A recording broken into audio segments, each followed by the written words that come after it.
Ladies and gentlemen of the living and the dead, my name is Ari Esther, and I am your friendly neighborhood Copernican Master who fears all things horror. Happy Wednesday! Happy Wednesday! I almost said happy Monday, but it's not Monday. Welcome in, everyone. Welcome in. Hello, hello, hello. How's everyone's Wednesday? It was a very busy day for me. I got home so late today. But I made it on time. Hello, CJ fan. Hello. I hope that things have been going incredibly well. It's going. You're one of the best VTuber 2025. Oh, I doubt that, but thank you. Hello, brother. How's it going? Hello, Mecca. Happy Monday. No, I don't want it to be Monday. I'm glad it's Wednesday. I'm glad it is Wednesday. I am glad it is Wednesday. Oh, my goodness. Long day at work today. Kind of, sort of my fault though. Be like that sometimes. Happy birthday, Xbox. Oh, it's Xbox's birthday? I've only ever played Xbox once. And it was my friend's house and she wanted to play Halo. And then she proceeded to yell at me for being really bad at Halo. Be like that, though. Be like that. Alright. Well, we're back today with Ace Attorney Investigations. We've started a new case. And, Kay has sustained some injuries. And has effectively lost her memory. And, apparently we found a ticket stub in her pocket. And so we are now at the big building plaza on April 5th to investigate, to see if we can figure out what happened to Kay. And yeah. So this is where we are. This is where we're at. Yes. I don't know why I insist on waiting a week in between games, guys. To give a recap, but I barely remember anything that's going on. Okay, so we are at the big plaza with Kay, who has forgotten her memories. And Detective Gumshoe, who has a pamphlet. The big building's 50 stories high. I see. So offices inside, so the viewing platform up top is the only part that's open to the public. Oh. He's gonna give me a free pamphlet. Thank you, Detective. Big building pamphlet data jotted down my organizer. Alright, it's time we headed inside. Oh. The big building's about to fall? Wait, what?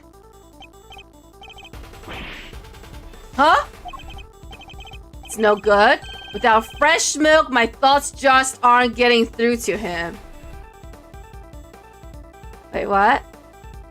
What's happening? What's going on with the building?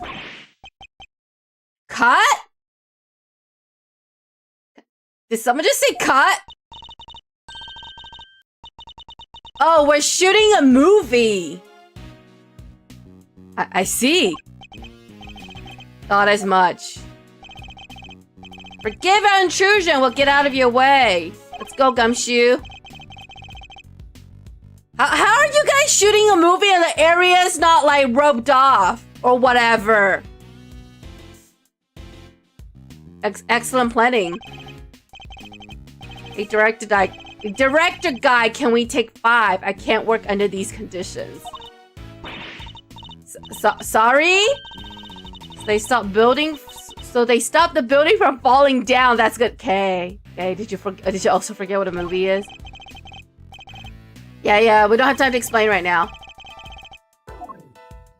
I'm so confused by what's happening. Ooh! This place is pretty. April 5th, 2:18 p.m. Big building viewing platform.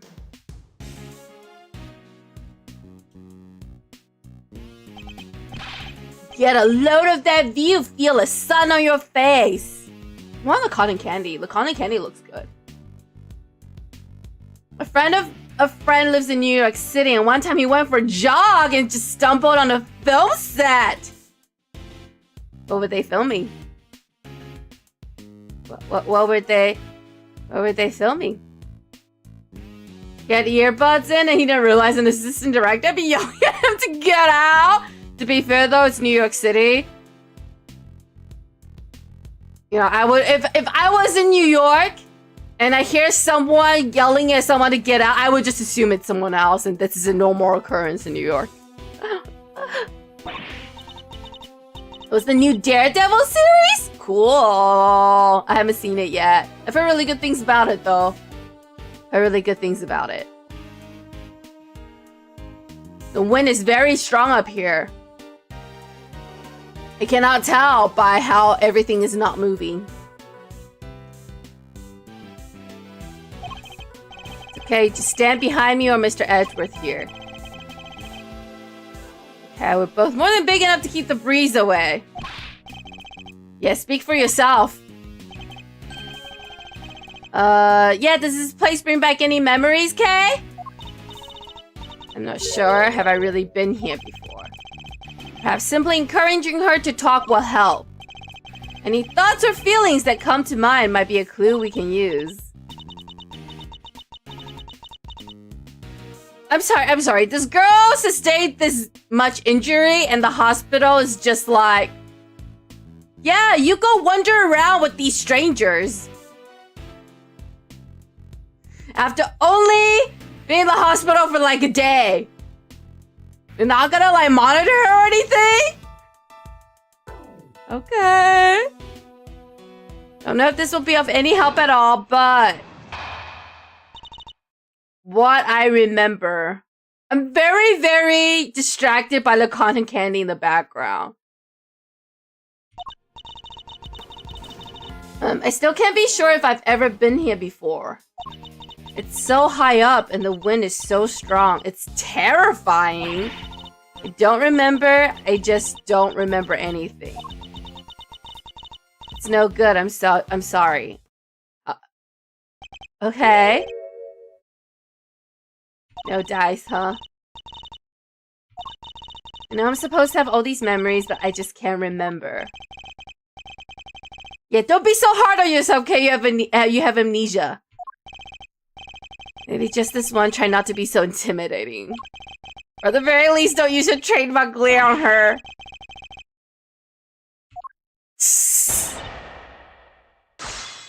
Okay, built different. She's a tank. You're actively bleeding out. Feel free to just like hang out and stuff. I don't know. Yeah, I'm like, look at her injuries, and the doctor just okayed her to leave the hospital like this. Like really? Also, like, they brought her to Edgeworth just because, you know, she had his card in her pocket, but they just like leave her with him. I mean, granted, they're a prosecutor and police officer, so I suppose it's kind of safe. But isn't it also kind of sus? What if the police is the reason she's injured? Oh no, man. What I remember. Let's press if she can't be sure if she's ever been here before. Well, this ticket stub says otherwise. I don't remember. I don't remember coming here at all. I can't even imagine wanting to come here.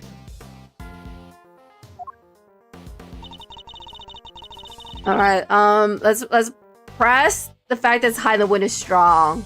To be fair, I'm afraid of heights, so I get where she's coming from. Kay used to love places like this, though. That's true. She's always talking about how she likes being in high places so she can, you know, do thief stuff. She looks like she got hit by a car. Nah, fam. Just put some Vicks on it. You'll be good to go. Yeah. I guess it's a little diff. A little diff in Japan. But am I really her? Oh no, man. You look just like her. If you're dizzy, just taking a look around. I don't even think anyone should be allowed up here. What if an old person fell or a child? This isn't bear thinking about.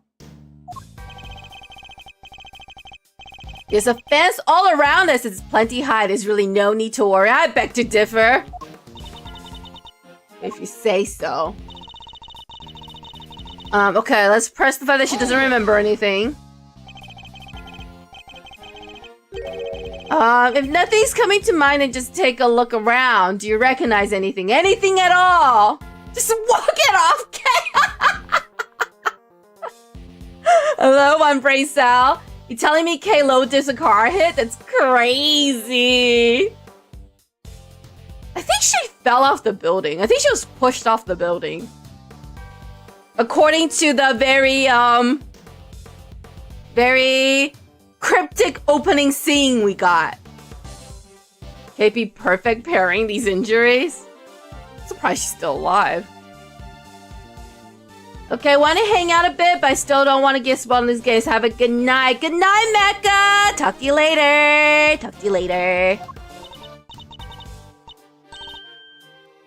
Let's see. Cherry blossoms.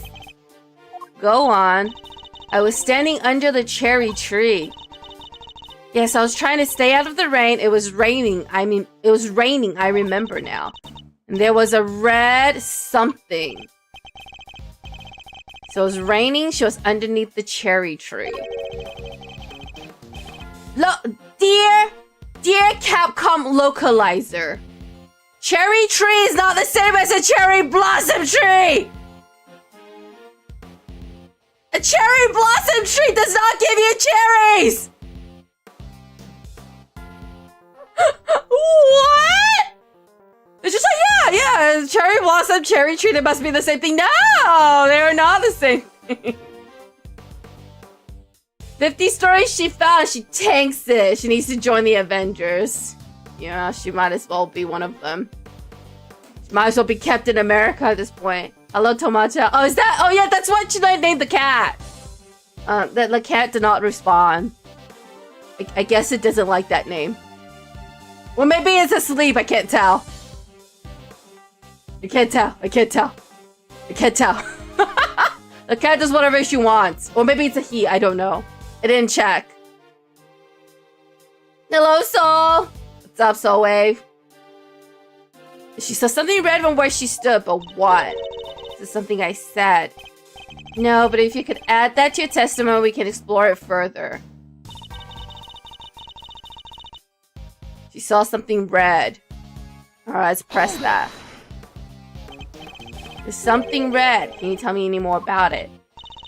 I'm not sure it's just a red thing. That's all I can say. Alright. Let me see nearby that's red. Was it the concession stand over there, perhaps? That's not red. It's orange. It's red. That's orange. It's not red! Oh, and then what happened? Then I'm sorry. Okay, she doesn't remember. You just add what you told us to your testimony.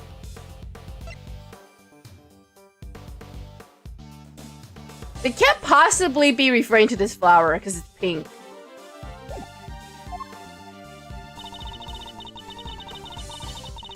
But there was someone walking towards me from beyond the concession stand. It's orange! Is that not orange? I don't know, maybe another world is red. Standing question is the one behind you. That is so not red. That is totally orange. That's right. Remember the red color and the person walking towards me from beyond? That's orange! What do you mean? So it all from under the cherry tree. Cherry blossom tree! Tell me something. This person you keep mentioning, could you not see their face or did you simply not know who they were? ... She's not sure. So all we have to go on is a person walking towards her from beyond the concession stand. The fact that she saw this from beneath the cherry tree. Cherry blossom tree! Alright, I'm gonna keep pressing. It doesn't have to be related how you lost your memory. If anything floats up at all, just say it. Well, let's see. A cotton candy from the stand there. I don't know why, but it just came to me. If you're hungry, you only have to say. Do you want cotton candy? Okay. She says it would make my day in a perfectly straight face.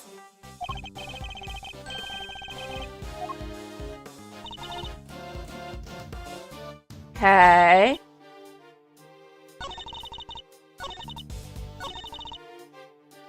There's someone walking towards her.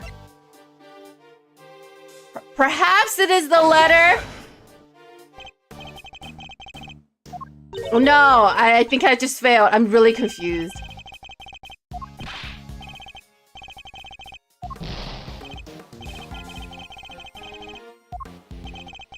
I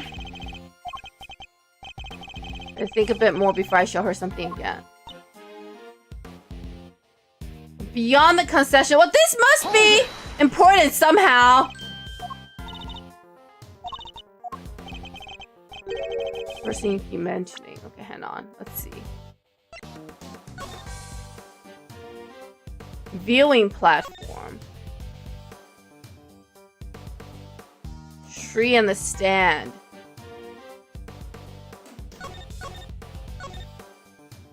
I'm not sure I understand what is happening.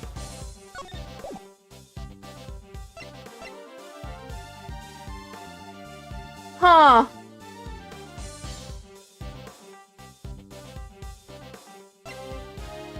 Should I try the mask?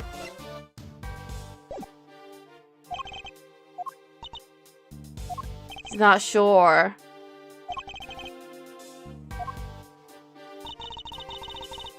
Which Ace game is this? This is Ace Attorney Investigations. I believe this is the second one. Ace Attorney Investigations 2 Prosecutor's Gambit. Yeah. You play as Edgeworth instead of the other defense attorneys. So it works a little bit different.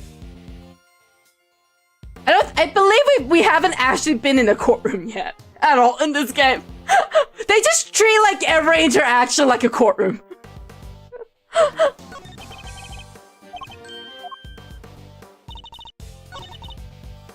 Okay, let's present to her the Gem and Ninja map. Well, that's no bueno either. I'm really confused. Maybe I'll show her the pamphlet. We might die here. I'm very confused of where Edgeworth is going with this. Objection! Oh, apparently the pamphlet is the way to go. You say that you saw someone over there beyond the stand. And that they were walking toward you. Really? Not a single actual court case? Yeah, everything has been done on the field. Yeah. Yeah, I don't believe we've been in court. No, okay, we were in court once. But then someone died. And we ended up not going to trial. So yeah, we haven't... There hasn't been like the usual court stuff. They just treat every single interaction like we are in the courtroom. Yeah, everything has been done in the field.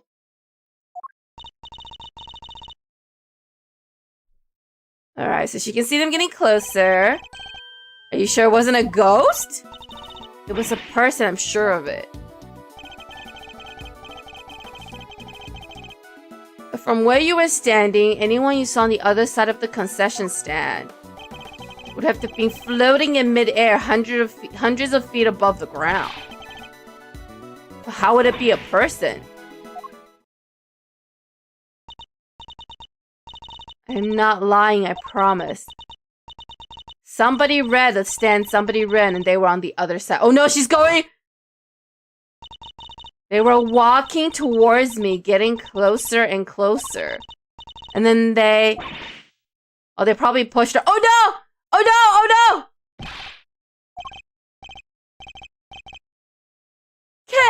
Kay's having a breakdown. I was pushed and I fell by a person in a red raincoat. Again? Another red raincoat? Person in a red raincoat who could walk on air. She's tweaking, she was. Who supposedly pushed her off the building. None of this makes any sense, not least of which nobody could fall from this height and survive. Alright, case recollection data jotted down by organizer. Oh. Attention everyone, please stay right where you are. What's going on, officer? A body has been discovered here in this building! Sir? Whose body exactly? Not sure, we're still working on it, but what we do know is that the victim is a young woman. And that her name is Kay. What? Huh? Oh no. Oh no, and the twists keep coming!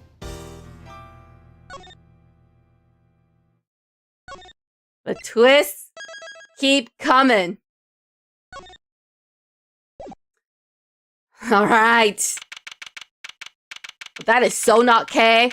April 5th, 2:36 p.m. Committee for Prosecutorial Excellence. Chamber. Wait! This just so happened to be the building where the weird-ass committee has... Oh, okay. Officer, isn't this... Yes, sir. This is the trial chamber of the Committee for Prosecutorial Excellence. Can we not, make that an acronym or something? So it's here now? I knew that they'd moved out of the prosecutor's building. But I had no idea that they'd come here. Alright, big building pamphlet data updated my organizer. Oh, it's Nurse Needler. How are you doing? Is Kay feeling any better? I heard there was some kind of incident. Yeah, who might this be? This is my grandma! Hold on 1 second. Name's Hilda Hertz, Sonny. And who the heck might you be? It's a pleasure to meet you, Prosecutor Mouse Edgeworth at your service. Nurse Needler, your grandmother's name Hertz. Is she as in Hertz Hospital? She's the director of Hertz Hospital. This older woman is the head of a hospital. Don't you old fogey me, you dang reprobate. How does she do that? Read your mind? You probably have it written all over your face. Sounds like kind of a big deal, ma'am. That's not wrong. Not wrong at all. He's the one looking after the girl, the one with amnesia. Seems Dr. Hertz is a bit of an introvert.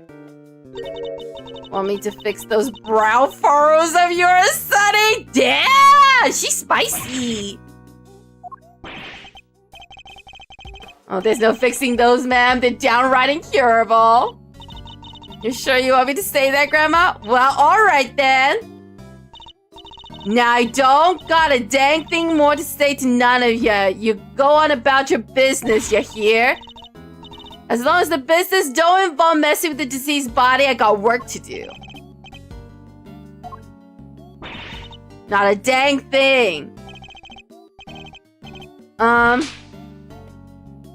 Damn! Damn, she just slapped her grandma! Over the head! Nurse Needler, use backseat too! Grandma's also a coroner. She's in charge of this case. But she's exactly that. Exactly what? She said it, not me. Damn, she slapped him again. It's like I'm trapped in a comedy routine. I can't escape. Got a body to be looking at. Catch you later, gang, and take care.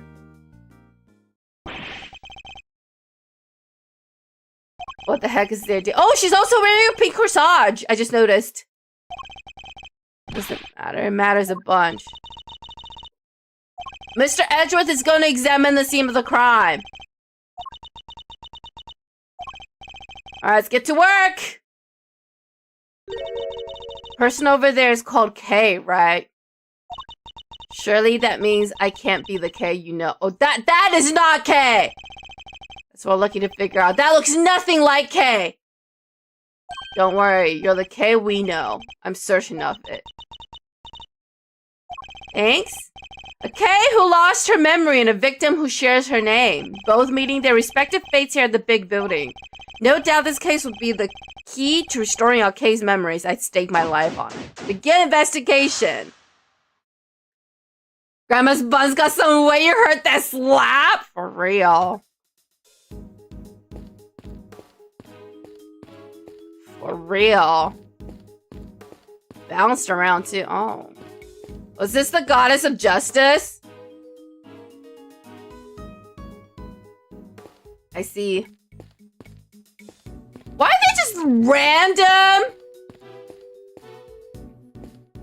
random people on these stained glass? I'm getting really distracted. All right, let's just start investigating. All right, let's start here. What are all these? A lot of books. Yeah, what could be more welcoming than a good book, detective? Oh. Gumshoe got chewed out for running around in the library. Gumshoe? No running. No running, okay?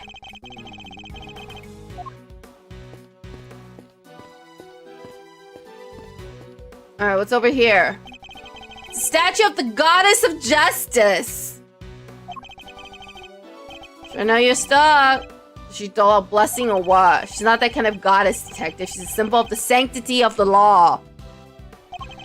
Scales represent justice, the sword retribution. The blindfold shows her impartiality. Alright, we got some blood here.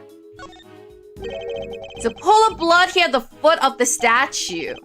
Judging by the amount and how it has spread, I say this is where the victim was killed. The body's on the table behind us, sir. How come? Can only surmise the killer must have moved it for some reason after committing the murder. Alright, here we go. Hello, souls! I love this case. I am good and enjoy the snow. I'm glad to hear that you're enjoying the snow. I could never. I would freeze to death. This is one big statue. What's it for? The goddess of justice stands in judgment over the committee's proceedings against corrupt prosecutors. If I'm not very much mistaken, it's a Paul Hellake original. The victim from the IS-7 incident, Mr. Artie Frost. No matter how murky his name or morals were, there's no denying his skill. This is a genuine work of art. I heard someplace that a lot of good artists are either geniuses or eccentric. Which do you think he was? I don't know about Halik, but Larry's definitely an eccentric. Alright. I think that's all we got here. My dinner was fried chicken, peas, and baked potato. Yum. I want fried chicken. Fried chicken sounds yummy. What's over here? Oh, we're talking about books some more? Alright, they're just talking about books.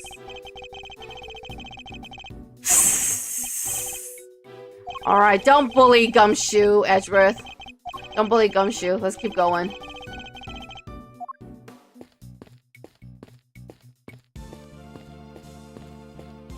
Alright, what's this?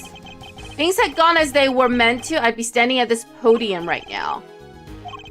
I'm glad the hearing got delayed, but I wish it wasn't because someone died. Although it would have been that much harder to investigate had my badge been taken away.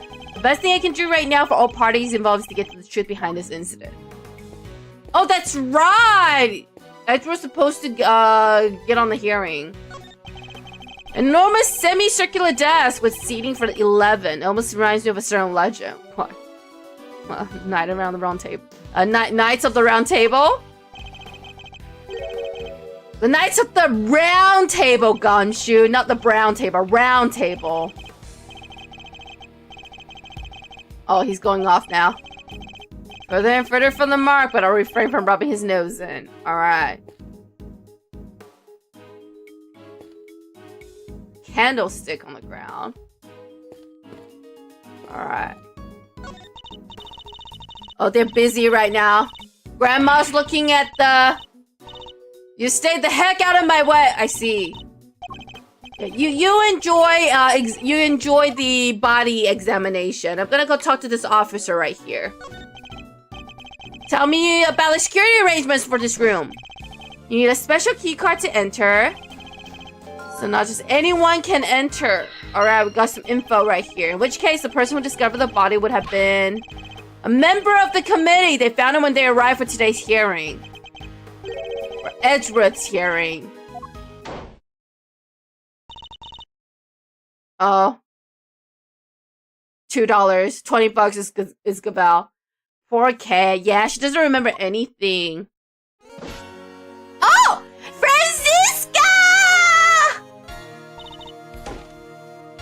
Franziska! I know that voice anywhere. That's Von Karma's little girl. It's been too long, Grandma Hurts. Hello, Franziska. And you as well, Miles Edgeworth. Hi, Franziska. What's she doing here? Franziska Von Karma. She's the daughter of Manfred Von Karma and a prosecutor like myself. These days, she's mainly been working with Interpol, though I thought she was supposed to be abroad. Don't look so surprised where my investigations lead. I follow no matter where in the world that may be. Yes, the baddie. Hello, Franziska. Which means that there must be some kind of international angle to this case, yes? You know full well that I've been pursuing a certain smuggling ring. Still? I thought we solved that case. Didn't we solve that case? At the end of the last game? Do we not? Nah, won't rest until it has been destroyed and its ill-gotten goods recovered. Oh, I guess we only solved parts of it. Maybe. So smuggling ring is involved then. The information is to be shared on a need-to-know basis. And you don't need to know. Okay. Nice, Franziska. Yeah, I love having her here. Seems to be as helpful as ever. Grandma wants to tell you something. I'm about done here. Scene's all yours. In that case, we'd like to examine the body ourselves too, if you wouldn't mind. I mind plenty. I remember I heard about you now, you dang vermin. Don't need a soon-to-be ex-prosecutor messing the place up. Please, Granny, it's important. We're calling Granny, little missy. This is going nowhere. I don't want to have to do this, but... Franziska, I need you to add us to the investigation! We have to see that body up close or we'll never learn the truth about what happened to Kay. Yes, Kay Faraday. Franziska, your bestie!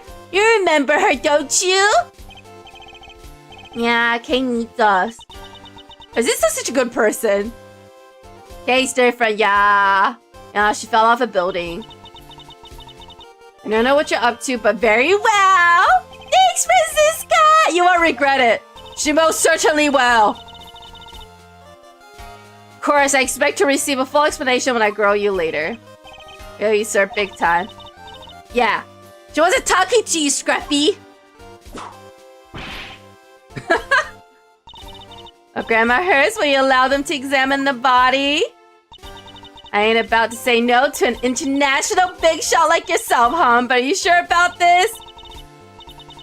You sure about this? Of course I'm sure. It's my prerogative to judge the whole word of my name. This is common sense! Of the extremely arrogant sort, perhaps. Suit yourself, but don't say I didn't warn ya. Try not to get fired. Franziska's perfect. It'll take a lot more than this to ruin my reputation should things turn sour. Unlike me, who's on the verge of losing my badge. Alright! Begin investigation! Committee for Prosecutorial... Committee for Prosecutorial Excellence Chamber. Alright, here we go. Let's keep going.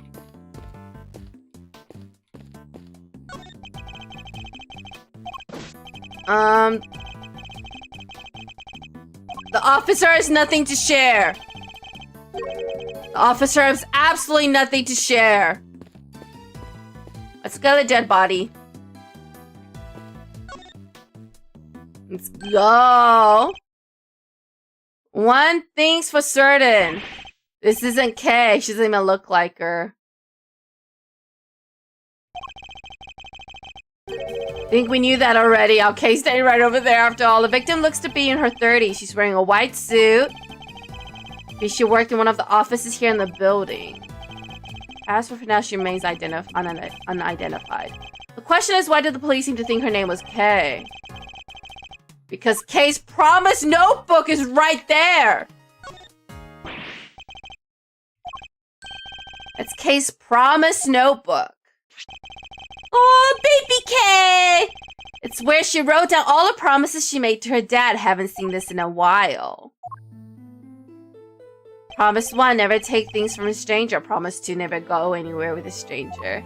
Promise 3, always greet people with a smile, even people you don't know. Promise 4, never cry in front of strangers. Promise 5, always try the hardest to learn about things you don't understand. I just remembered something Detective Bad told me a few years back. He said something precious to Kay has disappeared from the station. Evidence went missing from police custody? Detective Bad said he looked for it everywhere but no dice. What could this mean? Why did it turn up here of all places? Yeah, what do we know about this notebook, officer? The victim was holding it when they found her. It was the only thing with any kind of name on it at the time.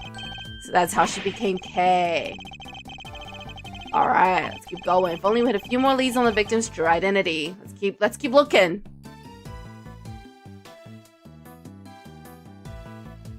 Why is she dressed like a jockey? The victim's hair is caked with blood. Looks like she was hit with something. Fortunately, it's too early to say for certain. Perhaps the answer will turn up as we investigate further. Oh. They had this candelabra! I think this could be the murder weapon. A 3-armed candelabrum. The victim suffered the same number of puncture wounds to the chest. Puncture wounds that could have been made by these spikes. Candelabrum. Candle holder, in other words. I had to pay my electricity bill once a while back and I had to live by candlelight for a whole month. I see. Candelabrum, a 3-armed candle holder that may have been the murder weapon. Jotted down my organizer. Alright, let's take a look at her hand. Seems she suffered a serious burn to her hand at some point. The scar's too old to be recent. I would imagine it happened some time ago. She's holding something. She opened her hand for me. What is that? It's a key card. It's a loyalty.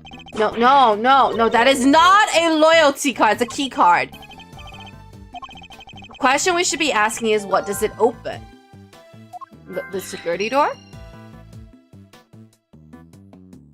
Alright, let's keep going. Oops, I accidentally X'd out of it.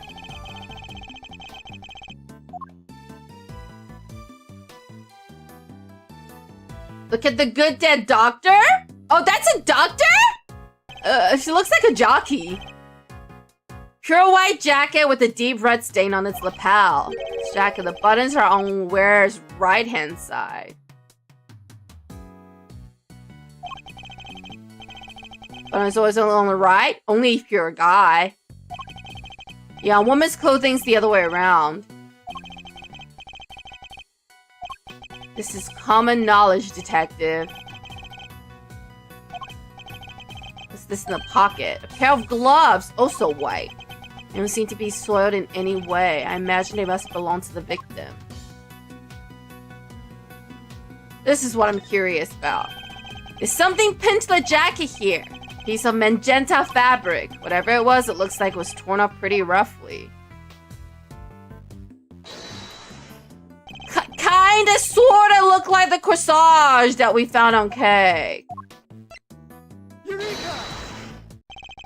Judging by its appearance, I say that the flower Kay was carrying originally belonged to the victim.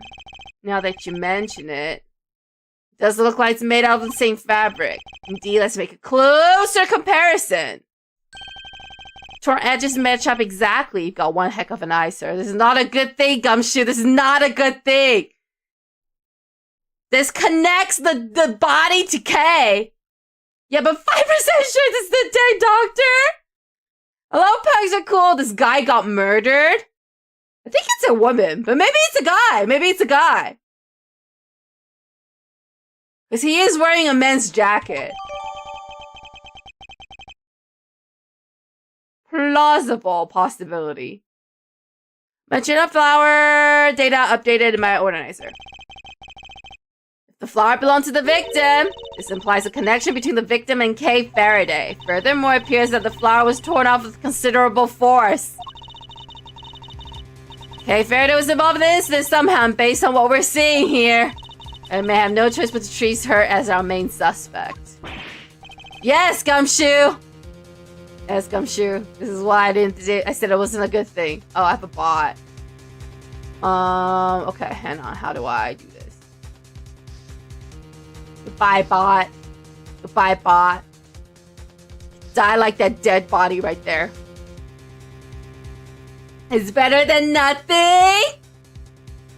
Facts, though. Alright. Nevertheless, we lack the evidence to disprove such an assertion. It's alright, I'll handle it, Kay. Don't worry about it. For the moment, we're simply considering all the possibilities. Isn't that right? That's right! For better or worse, yes! Is this guy such a good person? I love her. She's one of my favorite characters in the series. I think we've examined everything here. Alright, it's time to do some deduction. Alright, let's connect the room security with the key card, because I'm assuming the key card opens the door. I would imagine that the victim's key card probably grants access to this room. Alright, he's gonna go find out. I'm back! Welcome back. I found some details on the key card on the security system. It's for this room just like you said, so the victim was able to enter and exit this chamber freely. Assuming that the keycard actually belonged to her, yes. Indeed. Keycard data jotted down in my organizer.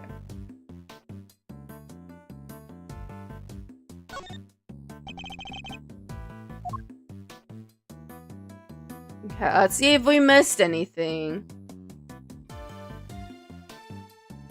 Okay. I feel like we've seen everything already. Oh no, we haven't. What's this? Doesn't look as if there's anything in the chest pocket. Nothing except the holes right there. By the look of how the fabric was torn, I think it was pierced by something sharp. Can't keep your coins in there. Oh. Gumshoe, please. Gumshoe. Gumshoe. Alright, investigation complete. I guess I had to look at the holes in her chest. It seems we're no closer to discovering the identity of our victim. Yes, you look just like her, Kay. You're definitely Kay. A person lying there? Someone you may have murdered, but that's all we can say for now. Francisca! You don't believe the Kay we know could have done something like this? Come here, real softy, Miles. That's true, Francisca. Except he's always been a softy, just like you. Oh, I bet this is Eustace. What do you want, Eustace? What do you want?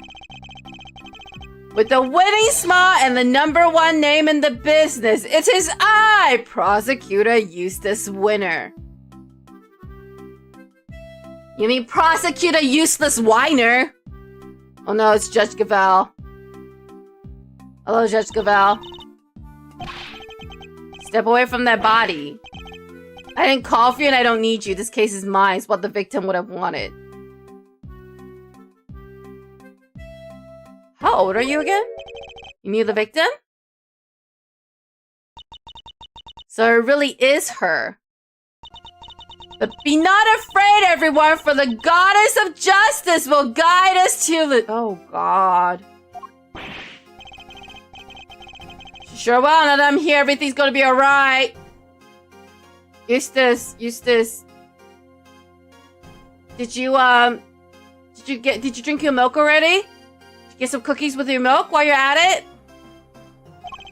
Whoever did this will live to regret it. I'll show... Damn! Francisco whipped him! What a boss! Who is this imbecile? Francisco von Karma, I presume. My apologies, I should have introduced myself sooner. Verity Gaval at your service. Is this guy such a boss? And the deceased in this case is Rosie Ringer, attorney at law and a member of the Committee for Prosecutorial Excellence. Wait, Rosie.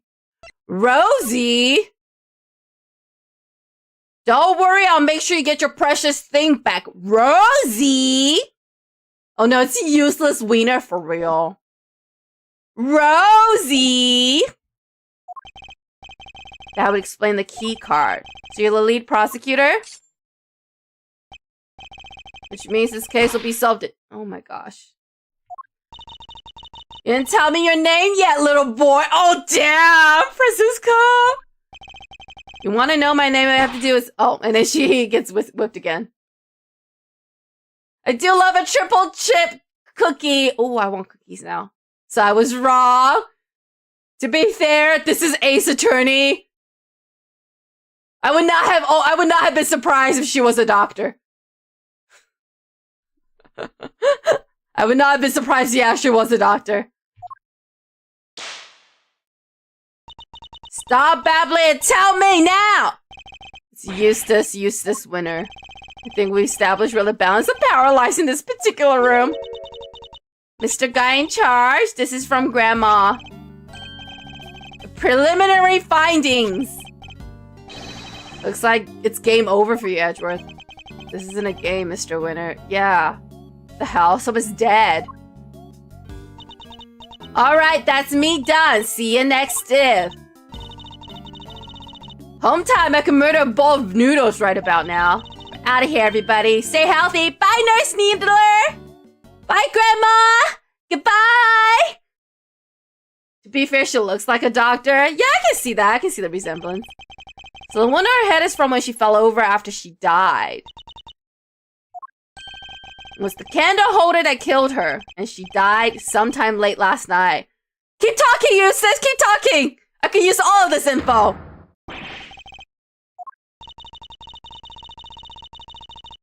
It's very kind of you to share the coroner's finding with everybody, Eustace. Val, why did you stop him? I was having a good time.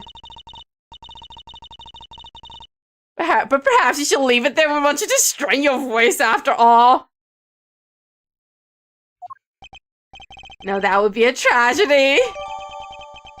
Alright, coroner's findings.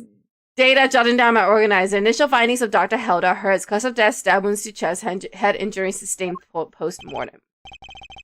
That settles it? You need to arrest Kay Faraday? With what evidence? With what evidence? Miss Faraday's the murderer? With what evidence? Though she's dressed differently than usual? This young lady covered in bandages is Miss Faraday herself.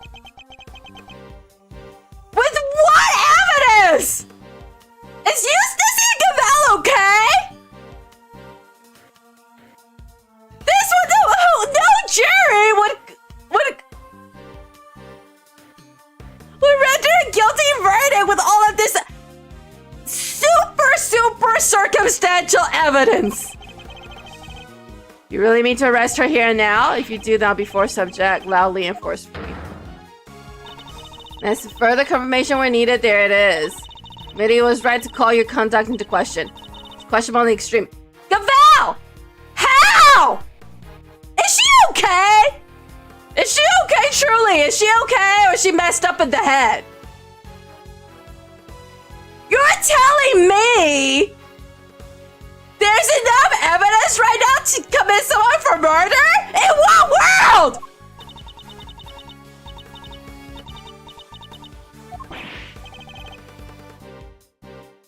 Huh?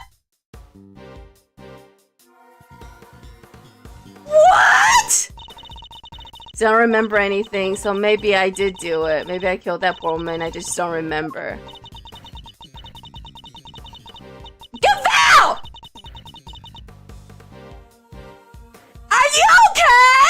The goddess of those who confess their sins is her wish now confessions cleanse her? She doesn't remember anything! You don't even have enough evidence to convict her! She applies your commitment to the cause of justice. She didn't just confess. She said she doesn't remember. Were you listening? Are you okay? Ain't no way this woman is a judge. Bitch, just say anything. Do you really intend to arrest Kay? Could you at least explain your grounds for doing so? Yeah.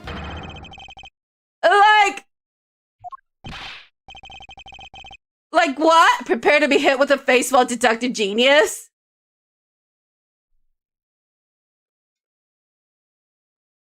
Yeah, how's that going for you, Eustace? How's your track record so far? Why I think Kay did it? You've been on the scene for 10 minutes, sir!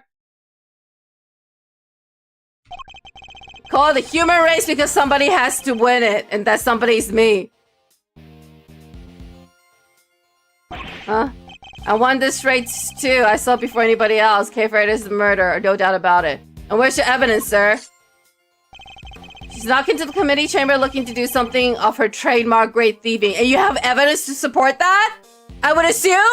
Or are you just making things up? Which means that nobody but her could have killed Rosie Ringer.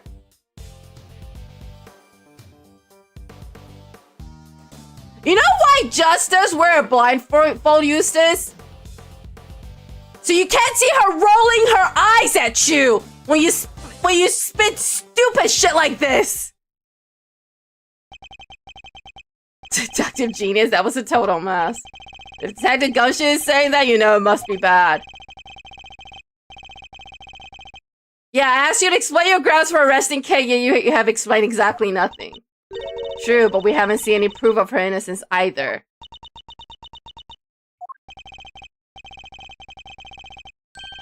Kid has a bachelor's in apology?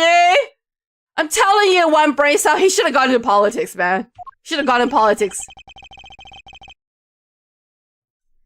He would do so well in politics. Bro, just saying anything, and isn't that what politicians do? You just get up there, you say anything you want. You don't need proof. If someone rebuts you, it's just like, oh, I didn't say that. What are you talking about? Or just call it fake news. That's another way of dealing with things you don't like. Hey, for you to disappoint me? In the event that you did, oh, Franziska, I would never disappoint you. I would never disappoint you, Franziska. Rebuttal? This requires a rebuttal?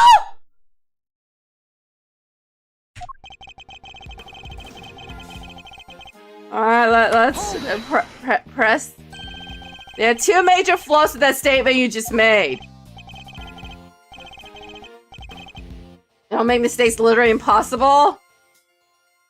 Damn. Eustace, have you ever considered running for president? I'm just saying.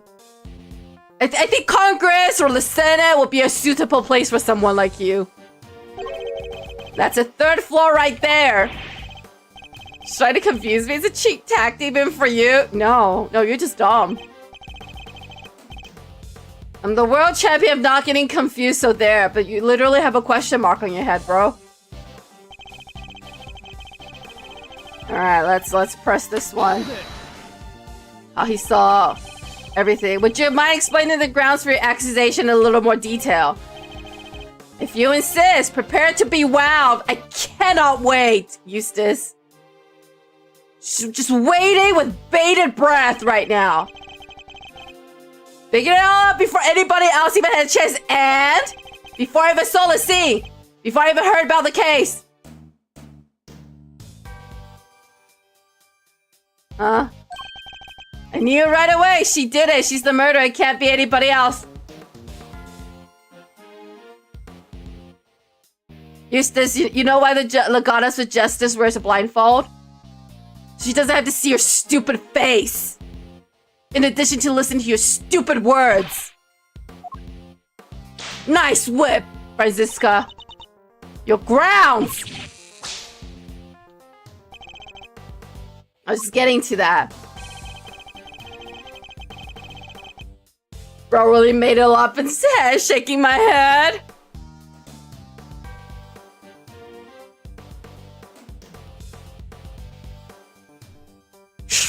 Truly have no idea what this child is doing here. And what was it she was trying to steal? A file, a very particular file. One pertaining to your professional conduct, in fact, Mr. Edgeworth. And you can prove that she needed this file badly enough to steal it? There'll be no need to go into that? Oh, there, Mr. Prosecutor. Wait, what? That won't be necessary. Continue. I mean, something has to fill this space! This isn't break-it! There's a whip, there's a way. Oh, gosh. You have proof that it could only have been Kay who committed the murder. Nope! Damn! Bro, just say nope so proudly! Look at his face as he says it! Then might I suggest you try to look into other possible suspects with all due haste? That I believe would be the winning approach here. Yes, that would be the winning approach here.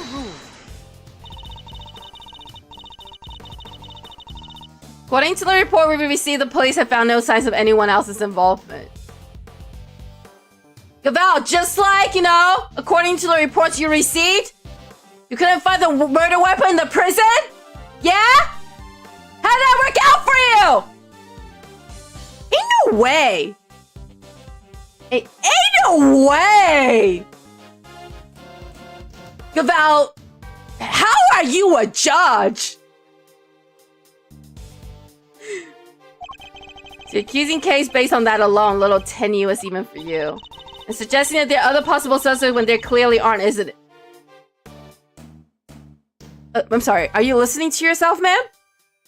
Are you listening to yourself? You haven't even looked into the victim's, like, circle.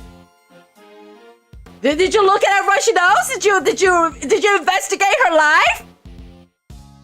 You're suggesting there are no other suspects because you didn't even look!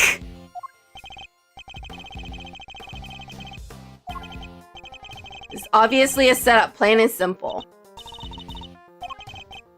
Alright, okay, the truth will come out, I promise. I just need you to give me some time, alright. I'm really confused. I feel like the hardest part about this game, especially with Eustace and Gavel, is like... It's like you're supposed to find a flaw. Like, the idea of the game is you find a flaw in the other person's logic. But like... Gavel and Eustace just pull shit out of thin air. Like, there is no logic. All of their arguments are so full of fallacies. I don't even know where to begin or what the game wants me to do because it's just like... Like, what is this testimony? What is this testimony?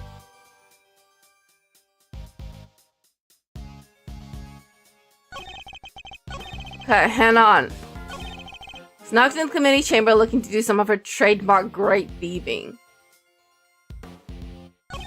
Can't really dispute that.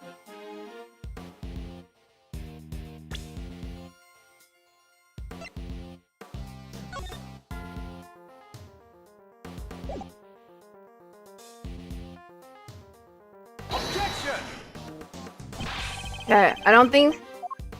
I'm really, really confused.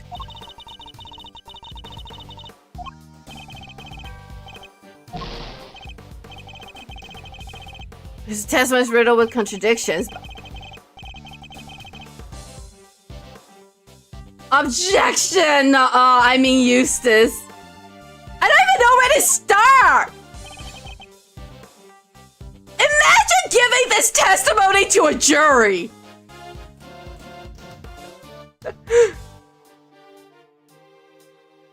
Like, how would you even testify to this to the jury? Hold it!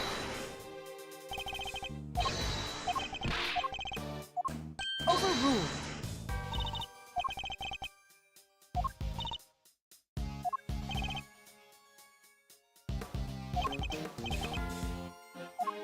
So I don't even know where to start because I'm like, I mean...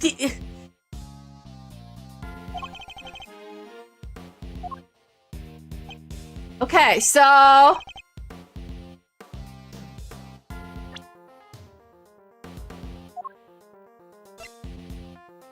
Stab wounds.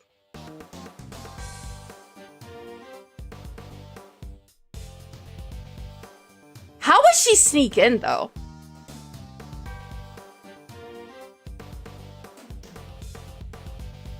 Objection! Okay, anyway, I apparently made the right objection. Are you familiar with this room, Mr. Wiener? It certainly looks like you are. Oh no, it's Winner, not Wiener, but you know, whatever. What can I say? Winners know where winners go. I'm number 1 and 2 and 3. So do you know how the room works? The majority of your work is second, if not third rate. Oh, damn! Why do you always have to make fun of me? Because you make it so easy, Eustace. And you make it so easy. You can take it as a slight if you wish, but the fact remains that you seem unfamiliar with this key card. You need one of those to get in here. Okay, and? Don't you? Yes. Have you no shame? Facts, Franziska. Whip him.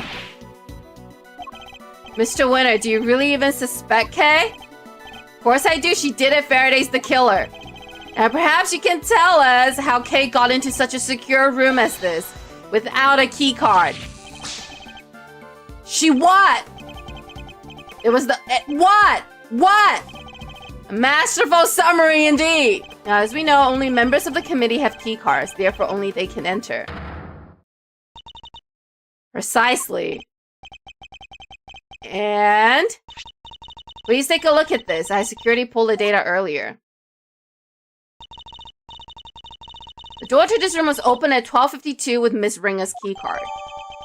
Okay, keycard record data, Jolly Dynamite Organizer. We cannot know for certain, of course, but who's to say the culprit didn't enter the room with Miss Ringer and then kill her over some sort of subsequent disagreement?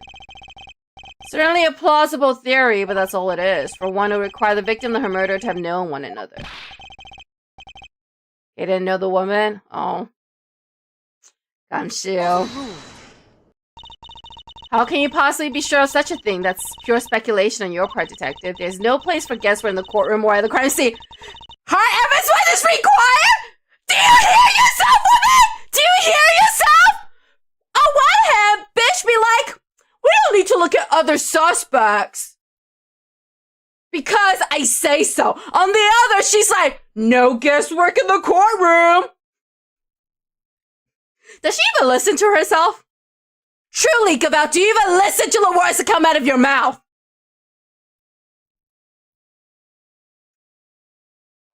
My God. In that case, are you suggesting that you have said hard evidence to support your theory? Actual double standards in this court. This is how I don't understand how she's a judge. Like, there's no way how! She would have failed every single logic class there is. Ever since that Carrie Faraday and Rosie Rue knew one another. But of course. Alright, let's see what she's got. I have her a letter. Dr. Hurst found it in the victim's chest pocket. Another of the victim's possessions? She always does this.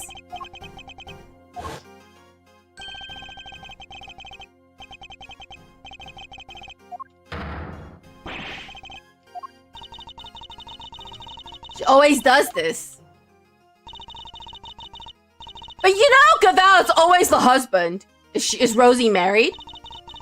Read it for me. Rosie, thanks so much for agreeing to help me with my plan. Now we can both get what we want. Good luck getting your revenge for what happened 12 years ago. Okay. So it seemed to indicate pretty strongly that the two of them were accomplices, wouldn't you say? Accomplices in a plot to steal from the very room in which we are standing. And did you do a handwriting analysis, Gaval? Because, you know, that's actual police work. Not that you would know how it's done.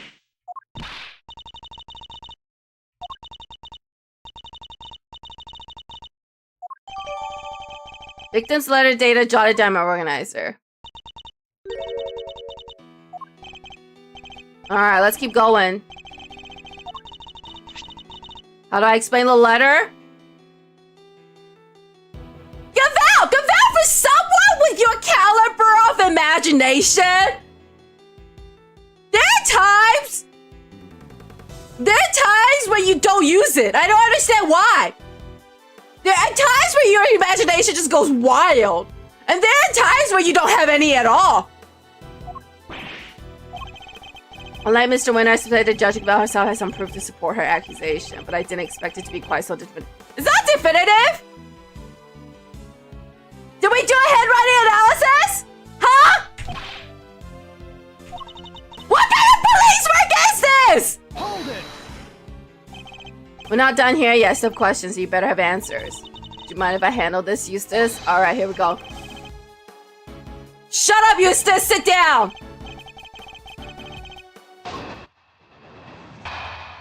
My goodness! The letter more than adequately proves Miss Faraday and Miss Roger were acquainted. Seems Miss Faraday had asked for Miss Ringer's help in a plot of some kind. For whatever reason, their alliance must have broken down. Miss Ringer lost her life in the resulting disagreement, but she had one last card to play. A letter she kept safe in her left chest pocket, which spells out the name of her killer. See? Sometimes your imagination just runs wild. And other times it doesn't work at all. She's got you. What? None of you have ever seen a single episode of CSI and it shows.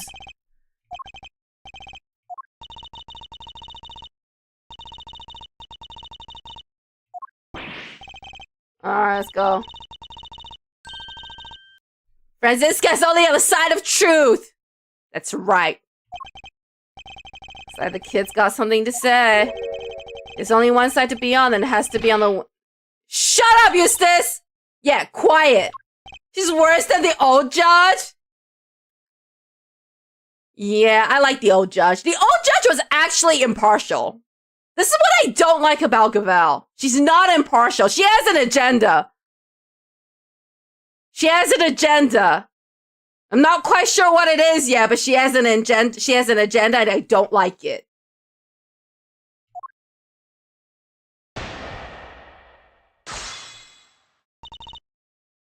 Also, separation of church and state, ma'am. Take your little cult preachings out of the courtroom. This is a courtroom, not a cult hearing. As the letter more than adequately proves. Alright, let's just press. We always start over pressing, whether I like it or not.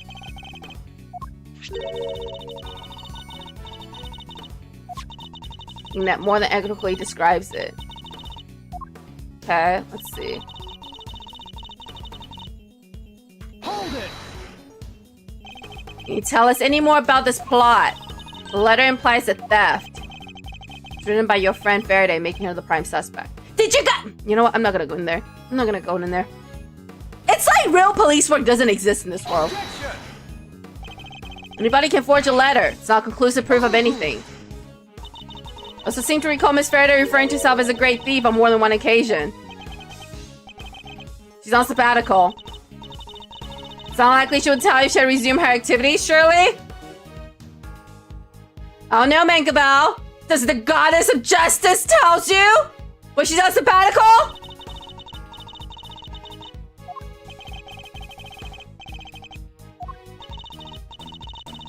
My God.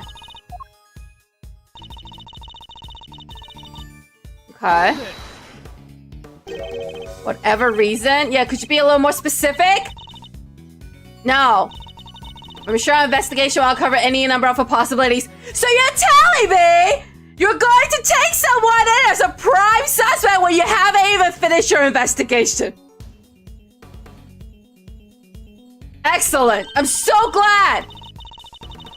Objection! Some of the evidence would seem to point to Kay's involvement, but none of it is anywhere near conclusive. But Gaval doesn't care about that. A letter explicitly outlining a connection to the victim, back up by supporting evidence from the scene. Gaval, you know what they call that in the real world? Circumstantial evidence. How much more conclusive could it be? What's more, where's your proof of the contrary? It's called innocent until proven guilty. Okay? Ma'am. Ma'am. Did you even go to law school? Anyway, keep going. Hold it! Is there any actual evidence show that Kay killed Miss Ringer? Letter is evidence? I'm sorry, Eustace, did you go to law school? The letter is circumstantial at best. Do you have Kay's fingerprint on the murder weapon? Do you have blood on her clothes? Does it mention anything resembling a murder plan? My God. I feel like it will once we hold a flame to it and reveal a secret writing. I feel like my brain cell is dying.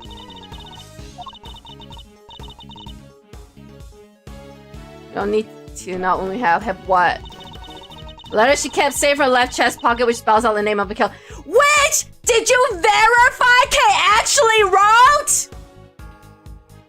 Any good if this case goes to court, any good defense attorney would be able to rip this apart about 2 seconds flat. There's a reason why you're not supposed to only have circumstantial evidence. Gaval, have you actually been to a real trial? They just gang up on you. The trial was rigged from the start. This isn't even a trial! They're acting like it's a trial, but it's just an investigation! Hold it! Able to examine the pocket in question for ourselves. Yeah, I want to know why the letter wasn't there. Police's #1 priority was heading it over to you. Oh.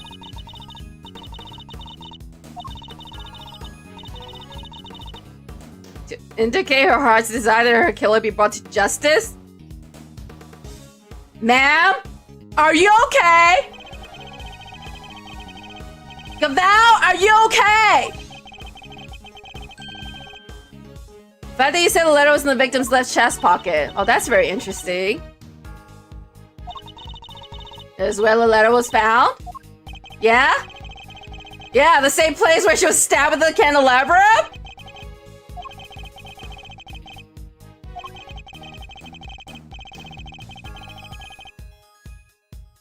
You're telling me you found a pristine letter in the pocket where she was stabbed through the chest?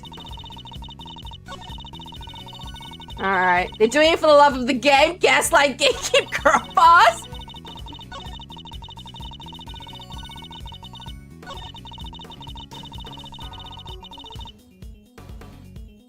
Alright,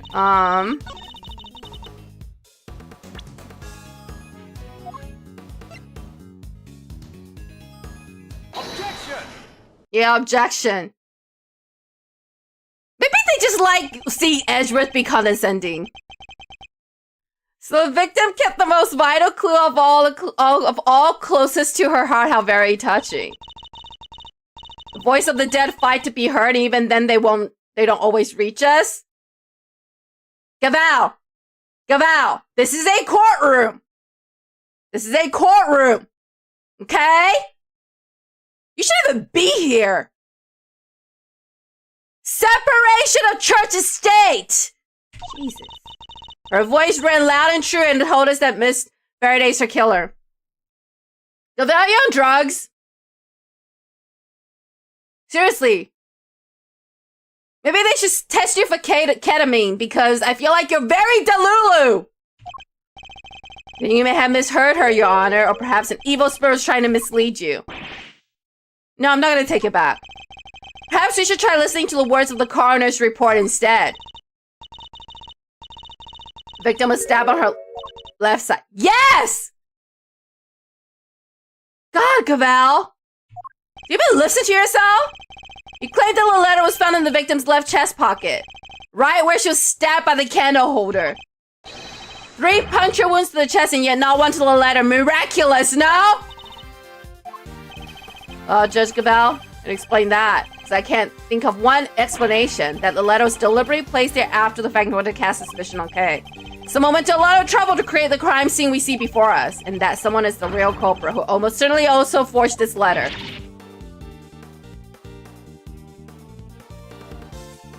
See, none of this would be necessary if all of you did actual police work. Clearly the culprit intended to frame Kay by means of that letter. He fell for a hook, line, and sinker. What? Faraday did it? Yeah? The letter was what? It was in her other pocket? What other pocket? Whole left chest pocket thing was a mistake. Whoever reported must have meant that. Yeah, stop your foolish flattery, you foolishly foolish fool! Or are you just that incurably foolish? Tell him, Francisca, louder!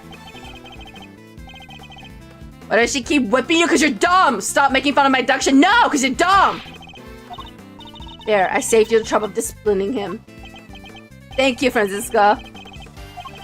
The letter is stained with blood, which suggests it had indeed been placed somewhere on her left side. Therefore, I doubt there was some sort of mistaken report. Not unless the report was given by you.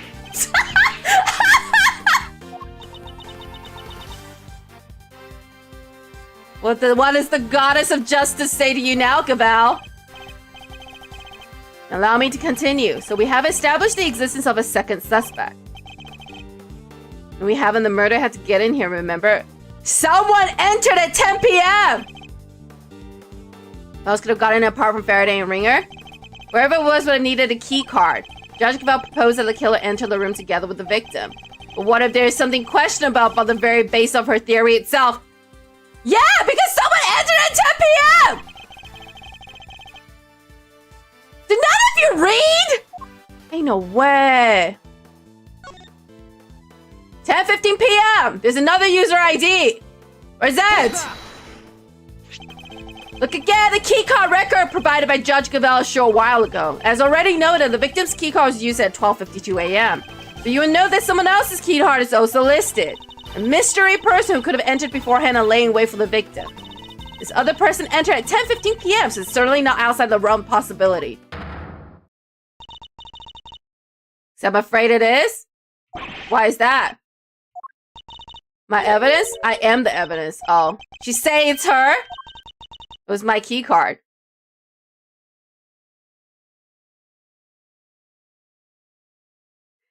So you're telling me, Judge Gaval, that you are a suspect? Perhaps we should arrest you! You know, you figured out that Rosie Ringer was gonna give evidence to Kay, so you lay in wait and you guys got in an argument and you killed her. I'm just saying. Hello, Serendadras. That was such an easy contradiction. What? I don't know, man. I don't know what's going on in this game. Keycard record updated by organizer. There's nothing suspicious about a committee member entering the chamber as I please? Is there? No. But also, doesn't that make you a suspect? Should you be excused? Ezra just condescendingly shakes his finger. Perhaps not, but that's also not the exonerating evidence you seem to think it is. Unless you can also prove that you yourself didn't murder your colleague. What utter nonsense? What would I have had to gain from killing her? Objection! I'm sure you know how I'm going to answer that, Your Honor. I believe further investigation will shed light on any motive you might have had. Someone is dead, Gavel. Yeah, for real! She's just like... Because it's me? Because it's me that entered? That means there can be no other suspect. As if she herself cannot be a suspect. I like how it never crossed her mind for 1 second that would make her a suspect. Overruled. I'm a faithful servant of the goddess. Why would I ever resort to an act of crime? I don't know, Gavel! But that's not gonna hold up in court! I used my keycard that much is true, but my reason for entering this room is far from questionable. It doesn't matter! You could be lying! And I'm upset you can't tell us why. At business here at the committee chamber, there were certain preparations to make. And I'm not at liberty to share what I was preparing for. But I'm sure Prosecutor Edgeworth can make an educated guess. She must be busy gathering the documents they were going to use against me. But it doesn't matter! None of this changes the fact that she is still a suspect! It doesn't matter! It doesn't matter! None of what she says exonerates her from being a suspect! Listen to your theme song about it's so evil. I don't know how she became a judge. It's good to keep our skills and our tongues sharp, especially when we're young, but that'll do for now. Who is this? Huh? Whom's this? Whom's you? Really takes me back to the days of my youth, back when I would wrangle with a certain detective. He disappeared, you know. Sniffle. I hope he's out there somewhere living his best life. You'll have to forgive me. It's just, I get so emotional. The tears, I can't stop them. Chairman winner!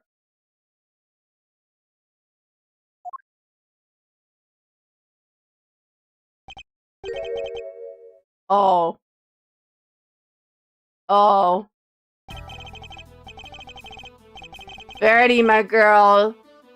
Do you ever stop working? Your dedication puts us all to shame. Well, he totally does not look like a bad guy, everybody! Look at that! Super friendly smile! He does not raise any red flag! In any way, shape, or form! Yeah! Not sus at all. Is this young Francisca I see before me? This dear child, when did you get so big? Uncle Winner? Francisca, you look so evil. Would you not agree? The first time we're saying your winner's not a me. It's so formal. I thought we were like family. Excuse me. I'm Francisca's family. Used to so many and shout Uncle Winner at the top of your little lungs. Excuse me. I'm Francisca's family. Dad, what are you doing here? Oh, he's definitely not a... No one good could have an offspring as dumb as you, Eustace. What am I doing here? Committee member has been murdered and you're in charge of the case, my boy. Bring your pops to work there. Eliminating who he is, this man is practically the right hand of the goddess herself. Gavel? Gavel. The courtroom is a sanctity place for logic and evidence, okay? Your little cult obsession has no place here. If the goddess of justice could speak, she would be ashamed of you! Former chief prosecutor and the current chairman of the Committee for Prosecutor Excellence. Oh, he's so shady. He is so shady! Literally cannot try to be less suspicious. Now, Verity, there's no need to bring all that up. I'm just a harmless old man, really. I beg to differ. You look shady AF, sir. Allow me to apologize for the detective's rudeness. Miles Edgeworth, correct? Your little subordinate the gunshoe. I'm Excelsius winner! Oh, you're definitely a bad guy. Father to this idiot boy, among other things. Wow. You may be red flag AF. But, at least you're aware. My wife and I were so happy when he was born, Sniffle. And now she's gone too, Sob. Heaven only knows to where. You're a good boy in your own silly way. Eustace is too stupid to realize that's an insult. Like father like son, I suppose, though it's hard to say who's the bigger fool. Edgeworth! This dude is sus AF, bro! He looks like he would hang out at the dumpster behind a Dollar Tree! Damn. Truth, though.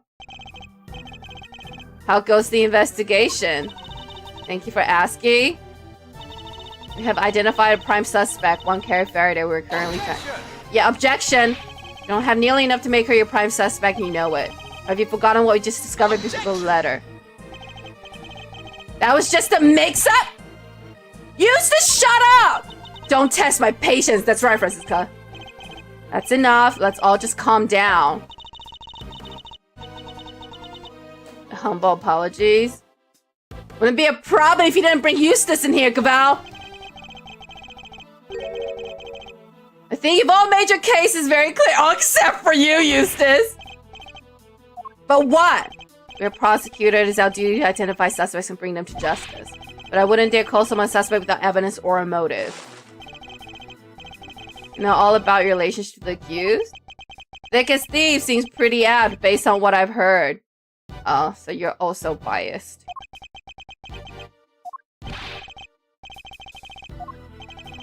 Much about this case is still unclear, sir. Please, you have to...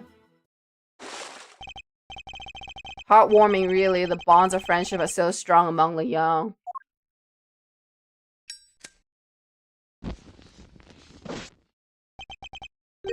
The circumstances being what they are, I'm afraid those bonds won't be enough.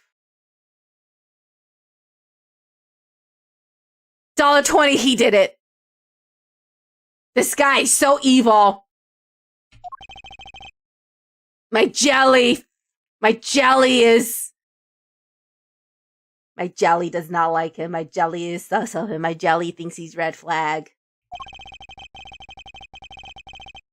Prosecutor's office is this case cleared up as quickly as possible.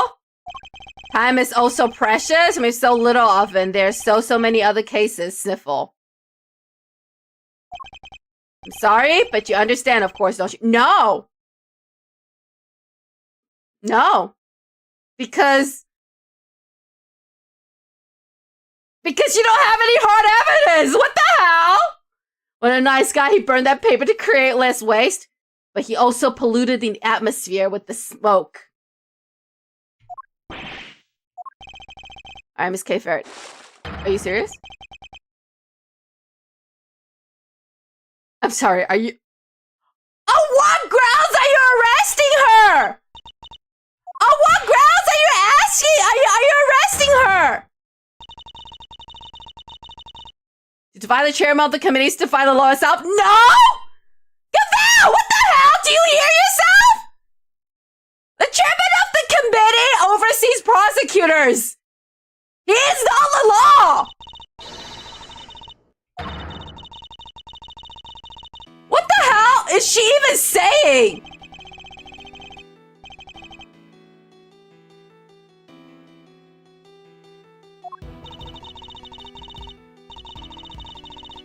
Use his badge to shield yourself. Hello, committee to has fallen. Yeah, Francisco spinning facts here. Don't let anybody tell you otherwise that you're innocent. Only known each other for a short while. You've been very kind. Don't worry, we'll get you out. Shut up, Gavel! What is the world? What in the world should I do when I was little? All I wanted was to be like my father. You know, Ezrith, I'm just saying,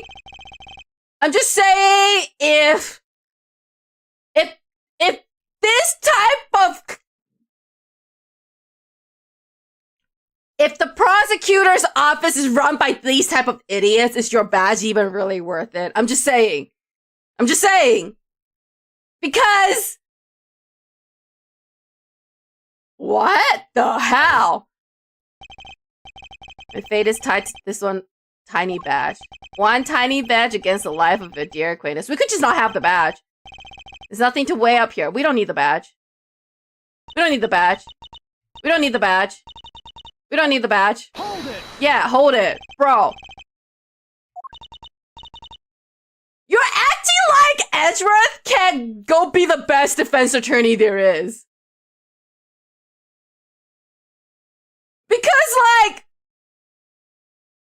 if I was a prosecutor and these are the people I have to work for, I'd rather not be a prosecutor because ain't no way! Ain't no way! The court is a place to get to the truth. I'm not gonna work for someone who believes in a goddess. Like some kind of cult. Listen. If I wanted to join a cult, there's far easier ways to do it and I will make a lot more money.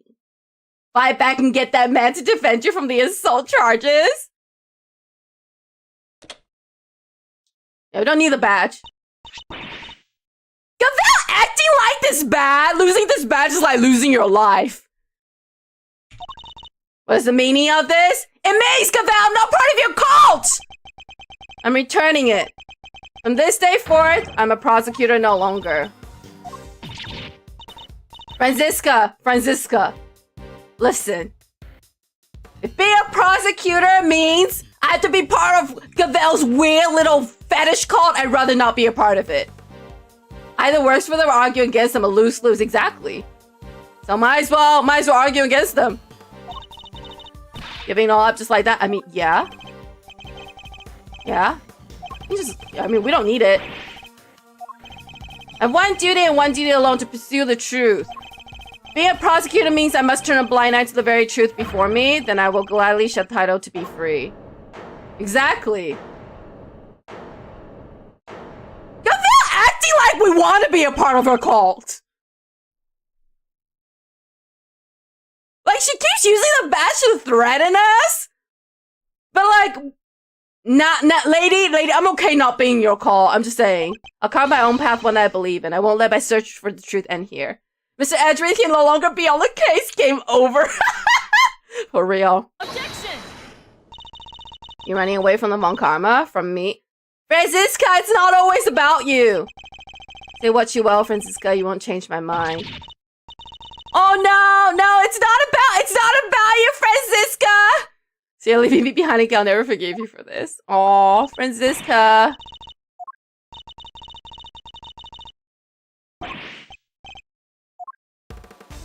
Okay, let's go after K. Yeah, detective, stay right there. Not a prosecutor anymore. Everyone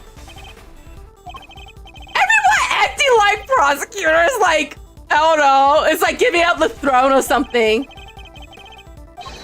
Simply focus on your job and do what you can. Yeah, Gumshoe. What would Detective Bad do, Gumshoe? It's no good as it would let a dangerous criminal run free. I try and try. You've done absolutely nothing, Excelsius! And you know it! Shut up, Gaval! Shut up, Gaval! She better not. I'll be very disappointed if she does. See? He's so evil. This dude is evil AF. Yeah, Gaval, sorry, I don't want to be part of your little cult anymore. Sorry, I don't want to be part of your little cult anymore. This is weird. There's no way you just told me the head of some weird committee is the law.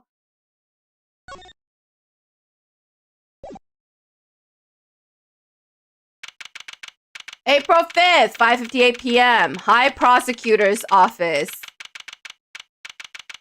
Room 1202. Where's Kay? She's not here either. Where are you? Eddie! Hello, Fender! Knockety knock knock, special visitor. Talk about unhappy face. Everything okay, big guy? You won't earn yourself too many admirers looking like that. Oh, I think Edgeworth has plenty of admirers.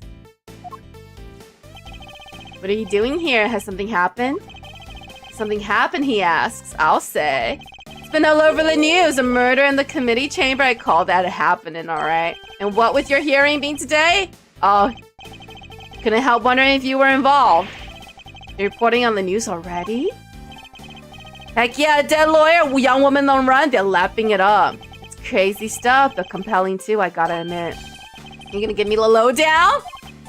Well, actually...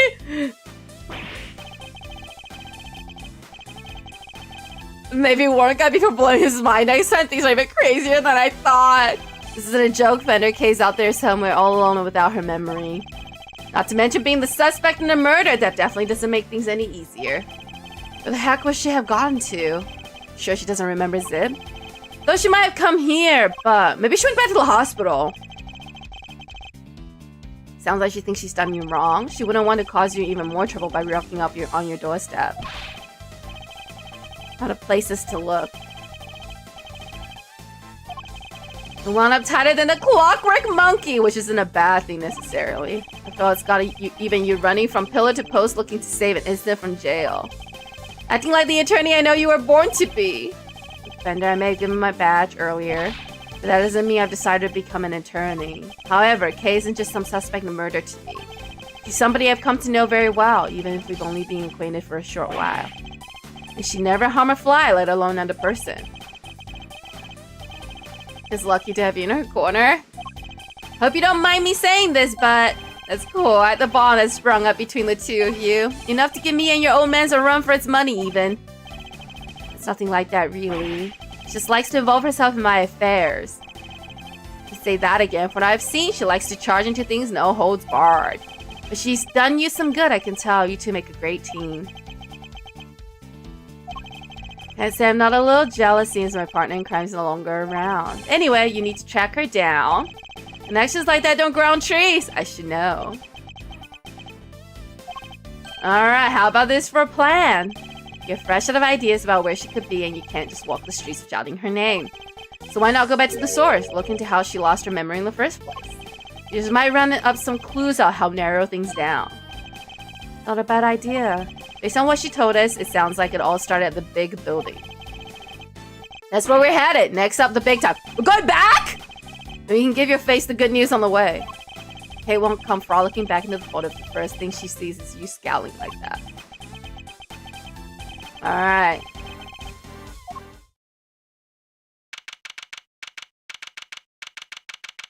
April 5th, 6:42 p.m. Big building. Viewing platform. Sun sure sets quickly. Not even a murder on the premise could make this place close its doors. Gotta chase that last dollar, huh? There's hardly anybody around though. Guess we've got the whole place to ourselves. The first step towards proving Kay's innocence is to figure out how she lost her memory. Got sleuthing to do? This rooftop paradise is all ours, so let's focus up and do what we're good at for Kay. Alright, here we go.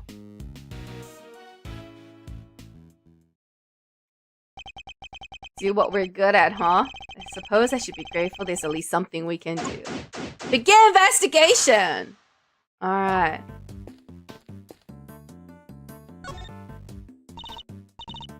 Hello, Nurse Needler! What are you two doing up here? Seeing as we came all this way, we thought we might as well enjoy some cotton candy. What the heck you're doing here? Looking to get yourself even more hot water? Don't worry about me, Dr. Hurst, it'll be just fine. Whatever you say, Mr. Soon-to-be ex-prosecutor turned ex-prosecutor, saw that coming a mile off.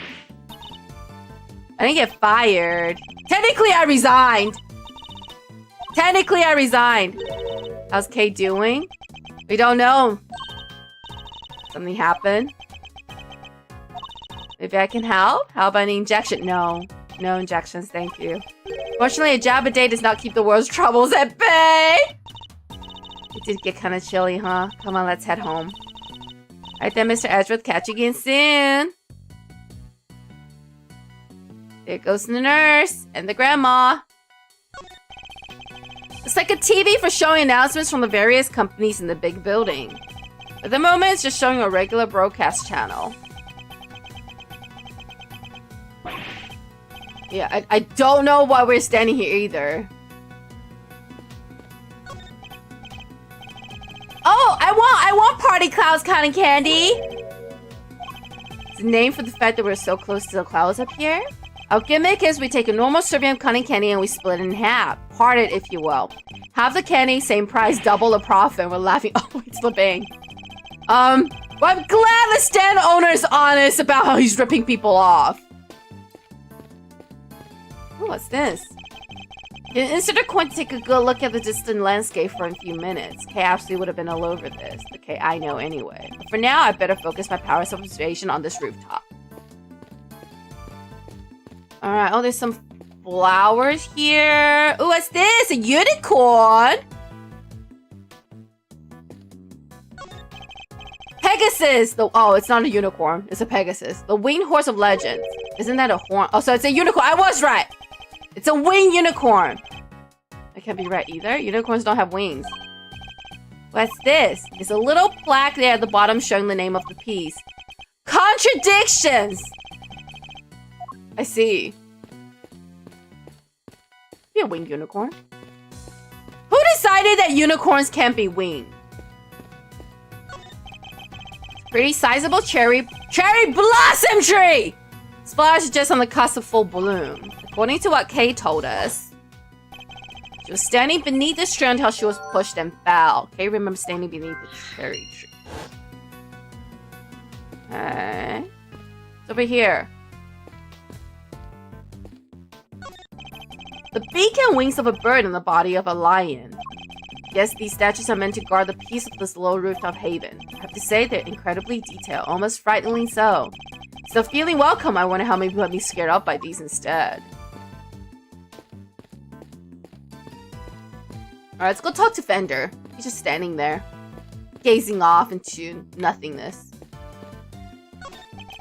So how did Kay lose her memory? You think there was something she wanted to forget? Maybe some particularly choice words from Miles, the insult comic? Of course not! I wouldn't dream of saying anything so terrible she'd want to forget. Ted Gunshi, on the other hand, could do with a few more choice words on occasion! No, I didn't want him bit. Okay. It's over here.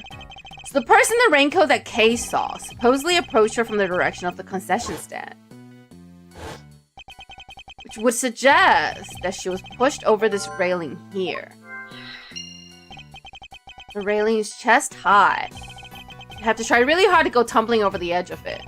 Everything looks sturdy enough too. Alright. So, railing where Kay was standing. Let's connect those. Doesn't take us anywhere. Alright, that means I haven't done enough sleuthing. Sleuth some more.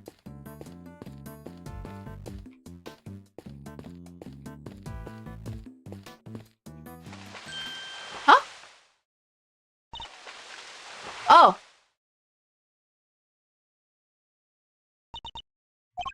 Hi, Kay. Don't mind me, I was just lying in wait. That would make you a criminal, Kay. Perhaps you meant to say laying low.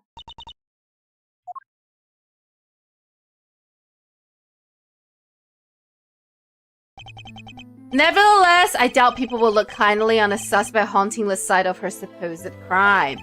Surely you understand that even your current state, on top of which, while you've been playing hide and go seek, you've been worried sick and frantically trying to find you! Are you mad at me? Of course I am. Now what were you thinking coming back here? You think your amnesia would excuse your recklessness? I came to try and help you get your badge back.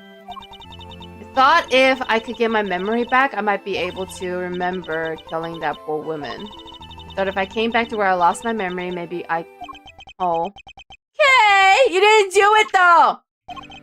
There's one thing you haven't lost, you know? Your ability to surpass my expectations at every turn! I couldn't be more certain now that you're the K I know so very well. However, I don't appreciate you being so reckless. Do you hear me? Hello, Fender! You're banking good guy points and then you went and blew it by blowing your top? It's alright. It's just how Miles is. Good to see you, kiddo. Glad to see your stay. Come on, bring it in. Yeah, she doesn't remember who you are. Fender, she doesn't know who you are! Live news now from the big building where a shocking murder took place earlier today. Police continue their hunt for a young woman known to have been present at the scene. She's considered a prime suspect. Police say no effort is being spared in trying to track her down. Oh, mama, they're not messing around, huh? Well, team, what's the plan? Looks like the clock's ticking down, and fast. Indeed, it's only a matter of time before they find us. Alright, first things first. Okay, you're sticking with us from now on, capiche? Costs us so much trouble. I mean, it would be more troublesome if you disappear. You'd hardly make things any worse for me at this point. Then it's settled. We're in this together like the Three Musketeers. Miles here will be in charge of proving Kay innocent. And I will, believe me. So I'm gonna need you to do everything you can to help him with his investigation, okay, Kay? Of course. No, we've gotta move quick. Can't be getting bagged by the boys in blue before we even started. You two may not have any more to lose, but your Uncle Eddie sure does. Gregory would never forgive me if I got the family office shut down. Thank you, Fender. I'm sure I owe you more than I'll ever really know. Alright. Time for... Let's talk to Kay. Alright, what do you remember? I came back here because I thought it might jog my memory. How about we go over what you remember one more time? I was standing under the tree, sheltering from the rain. Then I saw a person in a red raincoat. And then they pushed me. Do you remember anything specific about the person in the raincoat? No, she can't remember. That's okay, that's okay. But there is one thing. I could see the moon over their shoulder as they came closer and closer. The moon?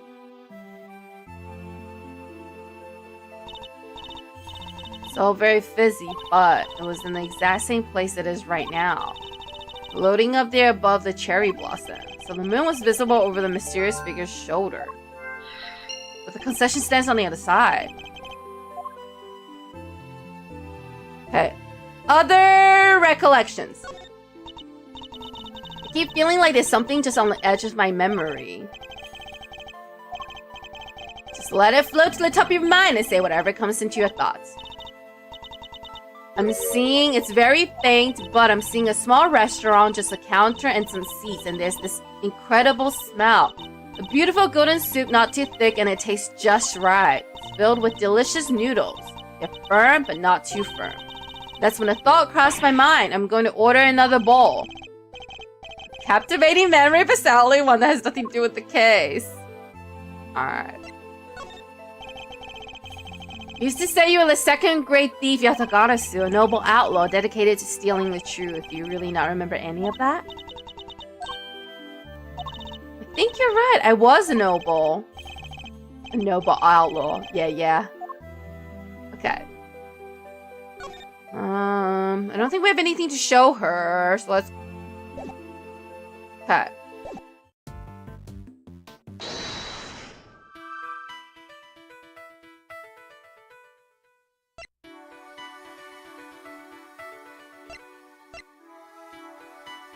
He was standing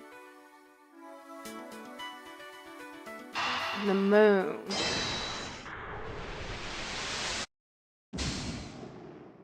That's not it.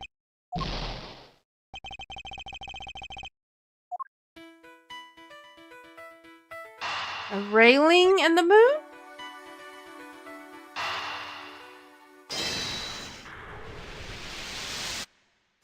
Okay.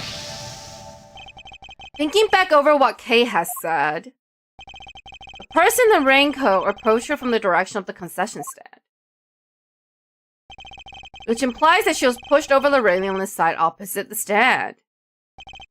She also said that she could see the moon over this person's shoulder, but when we checked just now, the moon was in a different location than expected.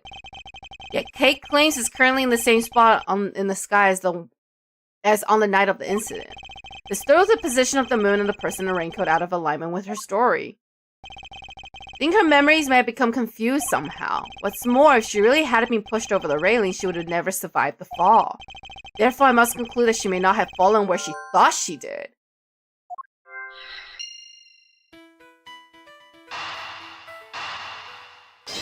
Let's connect where she was standing with where she fell.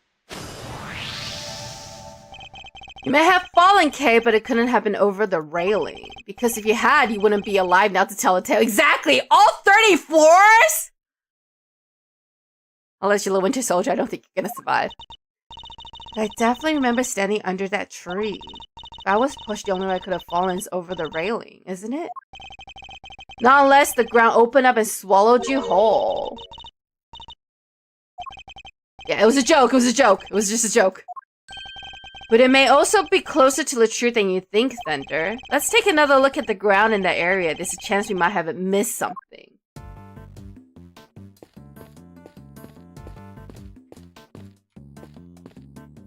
Alright, let's take a look at the tree. It couldn't have fallen over the railing, so where did she fall? Alright. I'm seeing a very suspicious door on the ground, but I'm gonna just take a look at the cherry blossoms on the floor.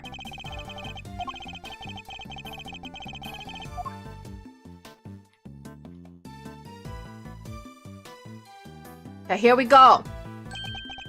What's this? Looks like a service hatch. Hey, do you think you might have fallen down here instead? You never be as clumsy as that? Can't say one way or the other. It's another one of my silly musings. Don't... Maybe not never if I told you to leap lyrically into my arm. Fender! Hi, Fender. Damn.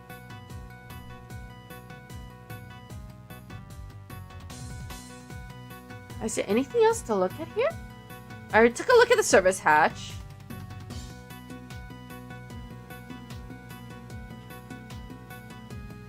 Took a look at the bottom of the tree. I don't think there's anything else to look at.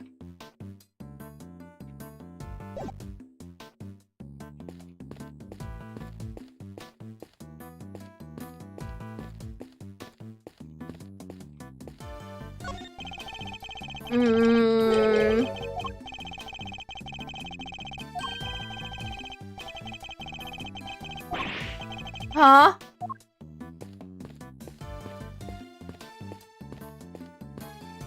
Take a look at the TV again. So you can see they're still hard at work up on the 50th floor. That's where the Committee for Prosecutorial Excellence holds their disciplinary hearings. There have been people walking by the windows all evening. This is one serious investigation. This doesn't make our chance of getting out of here with Kanye Rosier. To find a way to slip past the press. Cool and mysterious customer, Mazarino, but I'm no spy. Maybe we can use him as a decoy if things get desperate. Alright, well, let's look at the TV. Looks like this is being broadcast live, which means we're looking at the big building in real time. Does that mean we're on TV too? I don't think so. The camera is far away enough and it's just dark enough that I think we'll be safe for now. Alright.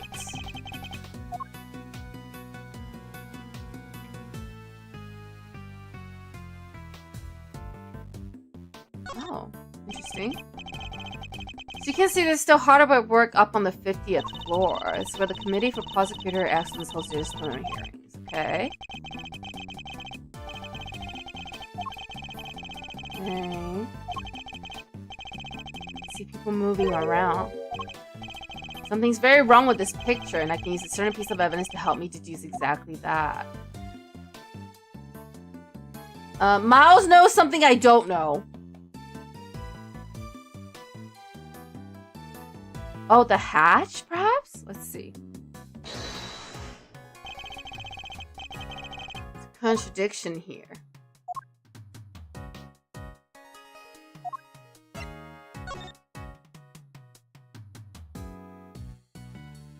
Oh. I thought...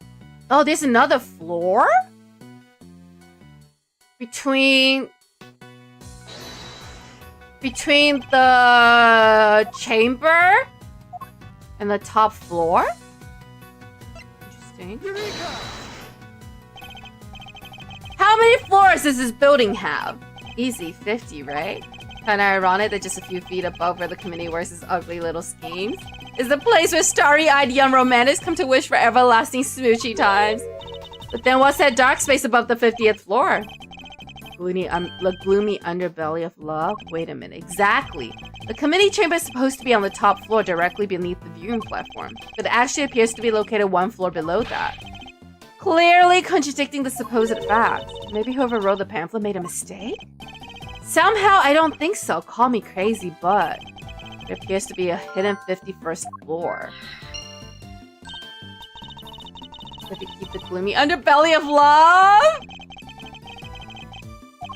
Alright, perhaps we can take this more seriously instead. Still be easy to try to enjoy Soko jokes. Alright. So.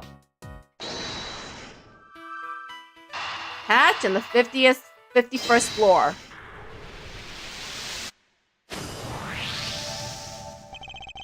How has a whole floor between the 50th and the viewing platform remained undetected all this time? Hard to hide a set of stairs going up if you ask me. That's precisely it. Things like stairs that are normally out in the open going unnoticed by people seems a little implausible, which can only mean the 51st floor is no ordinary floor and can't be reached by ordinary means. Then we'll just have to reach it through extraordinary means? I mean, yes! You're not wrong. But, you know, yeah, let's go for unconventional. Consider, if you will, the hatch we found by the cherry blossom tree. What will you expect to find on the other side of such a hatch? A room of some kind, perhaps? A secret room! Now you're talking my language. Let's go take a look. Here we go. What is this place? Look at all the stuff down there. Is it a storeroom? Whatever it is, I think we can safely say that this is where you fell. Strike one mystery off the list. The greater mystery of case memory loss remains unsolved. We have a red raincoated figure who can walk on air to count for, among other things. Found a hidden storeroom. I thought we scooch down and check it out. We have pretty much exhausted everything up here, and it can't hurt to take a look. All right, we completed our investigation for now.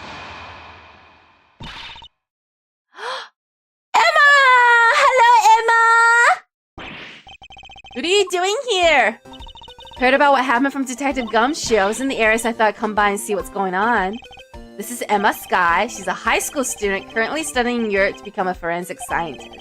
The youngest sister of a former superior of mine. We've also stood in court together. The detective called me up in a panic. He said your badge fell off of the big building and that Kay was an immense... Wait, what? Put it right there. Didn't you just leave to go back to Europe a few days ago? And you're back again already? I'm here with one of my professors, but not to do any schoolwork or anything, just some interpreting. Then shouldn't you be off doing that instead? It's fine, this wonderful thing called body language after all. This is not actual language, Emma. Anyway, never mind me, this is about Kay. How is she? Where is she? Yeah, you have friends, Kay? Who's this guy? Don't tell me you went and got a new assistant, Mr. Edgeworth? Very funny, young lady. It's actually the other way around, I'll have you know. Eddie Fender, attorney at law and senior partner at Edgeworth and Colo offices. So you are his assistant? Wait, attorney? This is way where you're a defense attorney. I'm not! Yeah, I'm not. I'm just helping. Say it's complicated is an understatement. Let's not sweat the details for now. First things first. There's some kind of weird experiment? Perhaps we should head down below. I'll explain there. Police could be here any minute. That's Kay, Emma. Let's go. Yes, I'll explain myself. Let's go, Emma! Here we go. Down the hatch we go! To be continued. We're making a lot of progress. Or are we? I can't tell. Honestly, I cannot tell. Alright, here we go. April 5th, 7:06 p.m. Question mark, question mark, question mark, question mark, question mark! It's dark as a grave down here. Can't see the nose in front of my roguishly handsome face. Watch your step, Emma. Get my head on something. Make your way down slowly, Kay. I don't want you to slip. There's gotta be a light switch here somewhere.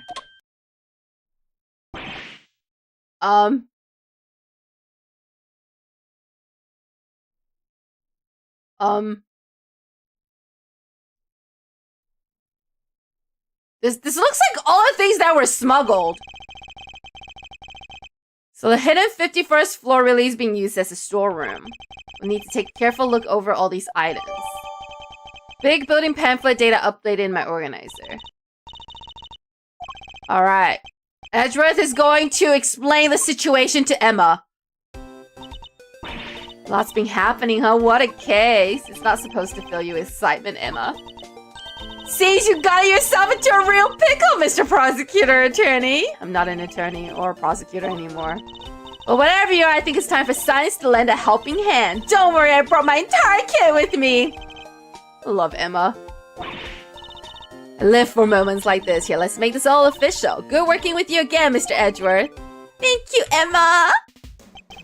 And then there were 4. Right, everyone? Let's get to work. I don't know where the elevator goes. Looks like it goes down. It's something we'll certainly want to investigate further, but we should look around up here first. Alright, Captain, let me know if you find anything juicy. Keep trying to see what I can remember. Thanks, Kay! Emma? Ready, willing, able to investigate, Mr. Edgeworth. Very well, then let's begin.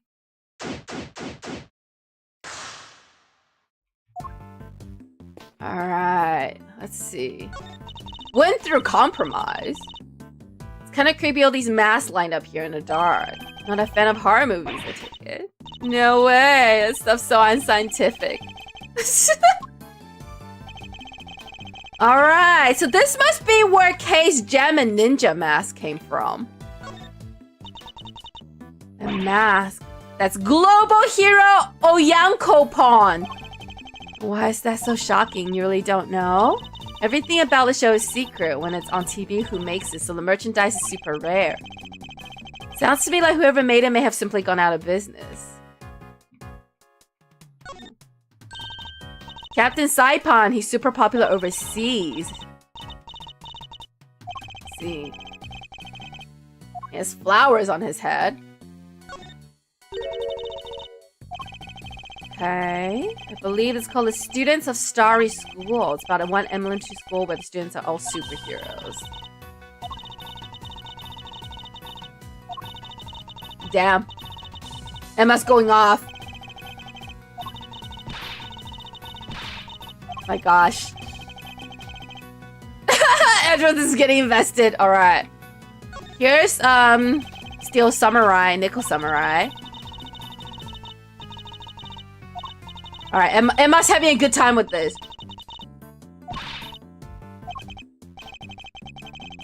Yeah, Emma's also Team Steel Samurai. Here's the Pink Princess. Emma loves the Pink Princess. Yeah, Edgeworth is lying. Yeah, Edgeworth's totally lying. That's okay. These are all case files from various murders. What would they be in here? They should be safely under lock and key in the courthouse or the prosecutor's office. Did you find it weird that labeled to 2200? Which would suggest that somebody removed them without permission. Something very suspicious going on here. We need to find out more.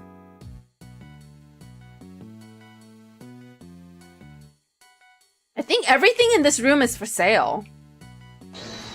Alright, I think this is where the gem and ninja mask is from. Eureka! Kay was carrying a Jammin Ninja mask when she was found, but it looks like it might have originally come from this hook. Scientifically speaking, that doesn't seem like a crazy hypothesis, which would mean that Kay was really here. As you put it, not a crazy hypothesis, but why? Did she come to steal something, maybe? There's all kinds of stuff here. Because she's a great thief who steals his truth, I suppose. I think it's too early to jump to any conclusions.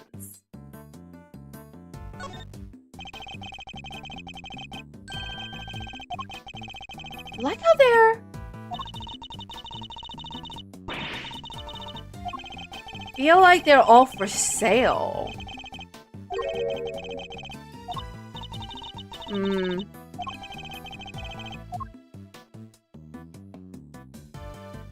I think we're done here. I don't think there's anything else here. We'll do a quick sweep just to make sure.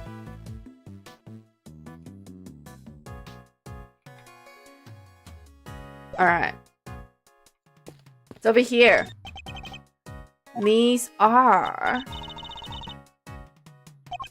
if I'm not mistaken, several of these items on display here are pieces of evidence from old cases of mine. But what are they doing here?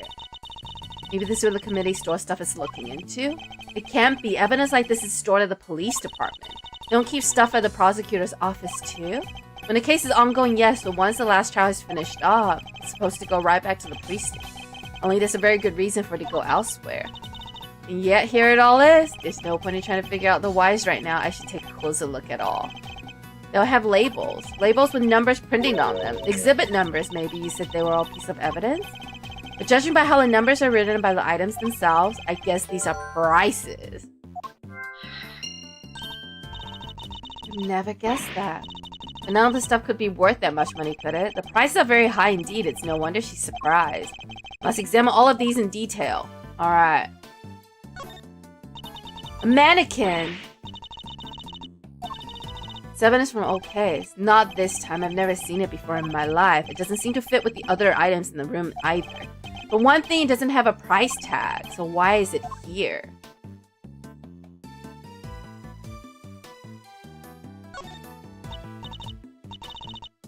This is the ox from the president's airplane. That's a stuffed animal we found at Gourd Lake. He should be in the possession of the prosecutor in charge of that case. So how did he wind up here? He's missing his left arm. He is, but he never had it in the first place. At least not as far as we ever saw. Now that I come to think of it, why would anyone give the president a broken toy to begin with? Broken plushie, the stuffed animal originally found in the Zhang president plane missing its left horn. So this storeroom is actually more of a stock room. It would seem so. Much of it is painstaking to consider such a thing. What kind of person sells off evidence from serious criminal cases? And who to? Who do even want to pay for all this stuff? Somebody, clearly. The price tags are proof of that. Okay, let's keep going. That's the Steel Samurai baby. It's actually the Iron Infant, some of the Steel Samurai and the Pink Princess. He's more burdened with the knowledge that he too would one day be called upon to fight for justice. He's young, but you can sense it nonetheless, a certain tragic refinement. Alright, Mr. Edgeworth is going off into his own world. They all have labels with numbers printed on them. Exhibit numbers? No, these are prices.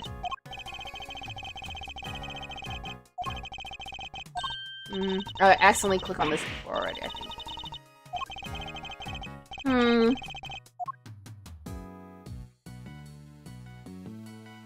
Oh, this is a lamp from that case. A bottle of ink and a lantern, both pieces of evidence from previous case of mine. All the stuff that's related to you doing here. It's not as if any of this was in my possession for any length of time. The duration of the case and no longer. Perhaps this is all nothing but a coincidence. I don't think so. You know what scientists believe? You want to talk about what scientists believe? Settle in. This may take a while. And there's the perfume. Perfume bottle. From another case. Alright. I think that's everything. Alright. Something I missed? Oh, here. That's odd. This is the only spot with nothing on it, but it still has one of those signs in front of it. There's an outline of in the dust on top of the cloth. I say something was probably sitting there until quite recently. You might be right. Oh, that's the star! The cup, I think. I might have an idea. A star-shaped outline. Don't we have a piece of evidence that might well be connected? Okay, let's see. The candelabrum. The outline of the dust matches the bottom of the candelabrum exactly. I say there's a very strong chance that this is where our murder took it from. Which would mean the candelabrum was evidence from another case. Certainly seems likely, but that's not our concern right now. The key thing to note is that the murder weapon was taken from the storeroom. Alright, I think that's everything this time.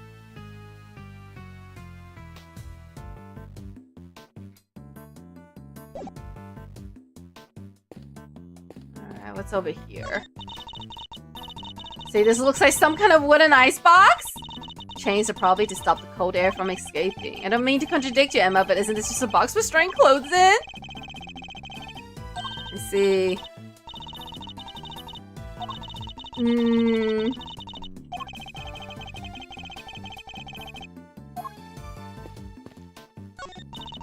Bunch of trophies. Somebody's left a walkie-talkie here. It looks to me like it was put there deliberately, rather like it's on display, to be honest. The batteries in there too could be useful. Let's take it with us. Nobody will mind if we use it for a little while, will they?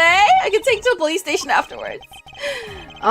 Yeah, someone's starting to sound like a thief. Emma, you're a scientist. One heck of a desk. I wonder who it belonged to. You have 4 male figures acting as legs holding up the tabletop in the center. It's hideously cringy.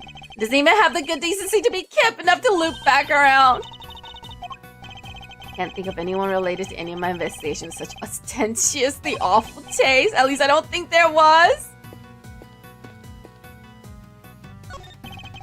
House of banknotes just left out for all to see. A little tasteless. They're whole $100 bills. That's a fortune right there. How many years would it take for you to make that much money, Miss Edgeworth? Please, Emma, I don't even want to think about it. Giant head thing. It's the head of the great Mrs. Monkey. I remember the case well, but how did they even get it up here? Service elevator! Service elevator.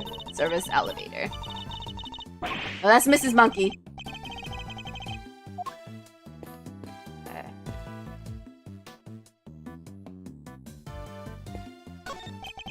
The statue. Not exactly, just something from a case I worked on, a piece of evidence. I believe it's called the Alfred statue, and there were 2 of them, a real one and a fake. Whichever one this is, it shouldn't be here of all places. This is a real one because it had red eyes.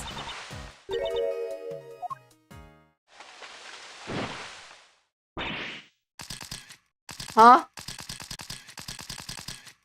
Who, what, when, why, how? Gilded in the Comcast. What? Oh no, it's hard. Y'all think... What are you talking about? Pull the other one, it's got bells on it. This here camera is a weapon of justice and about to be hornswaggled by your cheap denial. It's you! A low-down dirty joke of a prosecutor. What are you calling low down? I can't say it. This is a lot of heart. A photojournalist by trade. We've crossed paths on a few occasions, especially on that one particular case. She's hard to forget and even harder to get a word in edgewise with. Because I didn't leave the best of impressions on her either. It's payback time? All I want from you is a couple picture, but we're just here to investigate. By investigate, I mean pull the wool over Lotta's big, small, white eyes? Didn't hurt to try, I guess, but we're probably better off leaving her alone for now. Said the statue was a piece of evidence from an old case of yours. Pretty weird looking. It's known as the Alfred statue. Alpha statue. But it says here that it's called a leaf red statue. A leaf red. It is a leaf red because his eyes are red. Okay.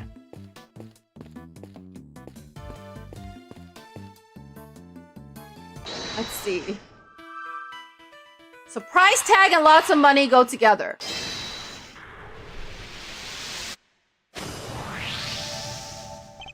We've seen items of old evidence marked with price tags along with a huge pile of cash. I think it's pretty clear that somebody has been running an illicit trade in judicial goods. Shady deals on the hidden 51st floor? This is big. It has to be, right? I think it might be, but we'll need to investigate a little further yet. We need to find out more about what's going on here. If only there was an eyewitness we could interview. Oh, let's go talk to Lotta. Lotta? Lotta. Why exactly are you here, Miss Hart? I told you, I'm in for the truth, the good of society, and for little old me, of course. I'm a photographer for the people. If you won't tell me the real reason you're here, perhaps I can hazard a guess. Somebody was carrying out an illicit police evidence trafficking scheme here in the storeroom. She's after a juicy story! That's right, Emma. How'd you figure that out? I have eyes and a brain, Lotta. Guess it means I don't have to tippy-toe around it anymore now. One of my sources told me on the download about an underground auction. All the items here were sold to the highest bidder. Folks were slinging money around like it was going out of fashion. And to come see for myself, of course, get my eyes on my subject, you know? Should have heard the tales my contact was telling, taller than 2 trees or so, I thought at first. Anyhow, I wasn't able to write it up based on hearsay alone, so yesterday I snuck in, slung behind this heart statue. Slung behind this here statue and settled into wait. Bidding started late at night and carried right on through to the break of dawn. So the auction and the murder happened on the same night. Coincidence? Alright, Lotta, tell me what you know.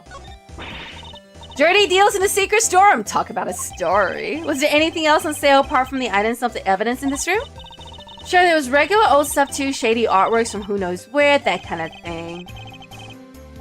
But the evidence was the big drawer for sure. Reckon they were selling faster than the crooks could smuggle them out of the cop and prosecutor shops. I'll bet you got pictures of the whole thing, right? Oh, you see, the main event was down below. I had to try and see what I could from here. Being up here since yesterday, I assume you witnessed the entire auction from start to finish then? It was an underground affair, like I said, so folks wasn't exactly giving much away. All the customers came down one at a time from up on the roof there.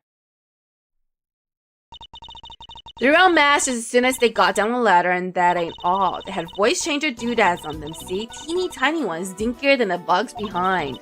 It's so you couldn't see their real faces and you couldn't hear their real voices. Surreptitious as all heck. You mean surreptitious, right?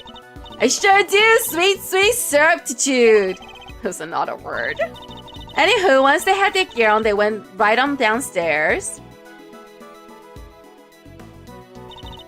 And then in came the next one. When it came time to leave, they all done the same but in reverse. Up they came again one by one. Let's see. Masks back on the hook, up the ladder and away. Serious operation. Masks data jotted down in my organizer. How many participants were there? 11 altogether. I counted them when they came down the ladder. 11, huh?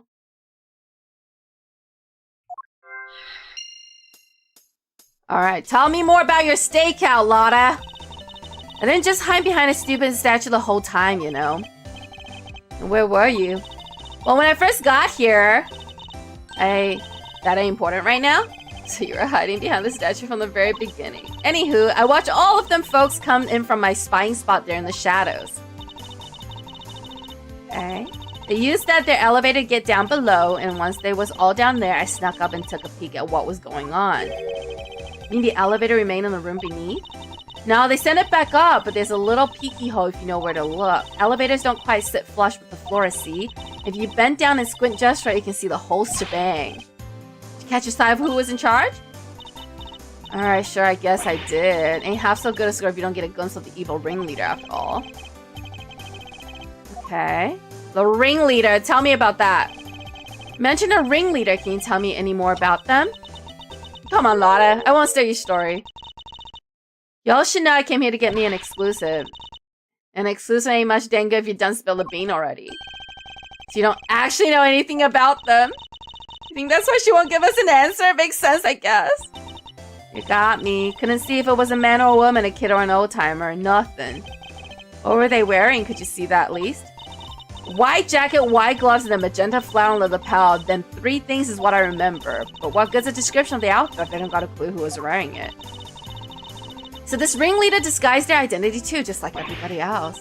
Yes, sirree. Masks, voice changer, the whole 9 yards. They were wearing one of the masks? Which one? Zurvan. What name is that? You've never heard of Zurvan? No? He's global hero Onyankopon's arch nemesis. Who hasn't heard of Zurvan the Time Lord? You might be better off asking who has. So you didn't get a glimpse of their face at all? No, I didn't. I dang well didn't, which kind of scotched my scoop. This whole mess has been nothing but a snipe hunt. I should never count. Alright, so with the ringleader's appearance, Data jotted down my organizer. You know, if somebody was dressed like that, maybe I should try showing that evidence to Miss Hart. Alright, let's show her the dead body. You said that the ringleader was wearing a white jacket, white glove, and a magenta flower, correct? Okay. Is this the outfit you saw? Well, holy smokes, it sure as heck is. So the big cheese is dead? All we know is that she is the victim in the case we're investigating. Her name was Rosie Ringer. Do you know her? So a ringleader was a lady? Well, ain't that just slippier in a dang deal? Well, ain't that just slippering a dang deal? What? Throwing me off with a man's jacket like that. Harley thinks she did it to fool you specifically. But setting that aside for now, what's important is that we discover something vital to the case. Namely that the underground auction was chaired by none other than our victim. Somebody dumb bumped off the boss, huh? Then what's that happening? When what was happening? Miss Hart? Sus. You won't get nothing more out of me than that? So there is more. Oh no. Yeah. Can you tell us a bit more, pretty please? Newshound, a scoop hunt. Oh. Exclusive artists go out, money comes in. That's how the game is played. You don't have any...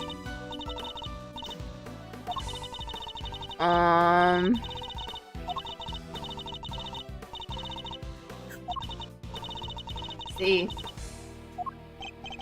She will talk. Yeah, I handle things from here, Emma. We're about to play mind chess, which I'm not good at, but apparently Edgeworth is good at. She may not give up the information voluntarily, but that doesn't mean she can't be persuaded to.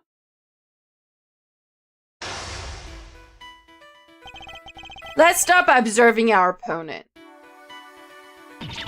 I'm telling you nothing. Now quit wasting my time. As you've seen, she's very quick-tempered. She'll try to cut the conversation dead whenever possible. I won't have much time to think, so I'll need to be swift and decisive. Miss Hart's definitely hiding something from me. So my first move is to discover what that something is. Alright, mind chess commence. Oh dear lord. Let's talk about this reasonably. I can see you're a little agitated, Miss Hart. Let's just calm down and try to talk reasonably. Nope. Okay. Find my time. Newshound's all about keeping a cool head no matter what the world throws at you. Speaking of newshounds, this might be interest to you. I met one a few days ago. She was a very hungry young reporter indeed. A reporter with a very particular turn of phrase, similar to your own, in fact. Spoke like, yeah? Because that could have been someone I know. She was your apprentice. Her name is Tabby Lloyd, and if I had closed my eyes, I could have believed I was listening to you. She told me about somebody she called the Chief. She was talking about you, wasn't she? So you all met Tabby, huh? Well, ain't that something? Where'd you bump into her? She's a great kid.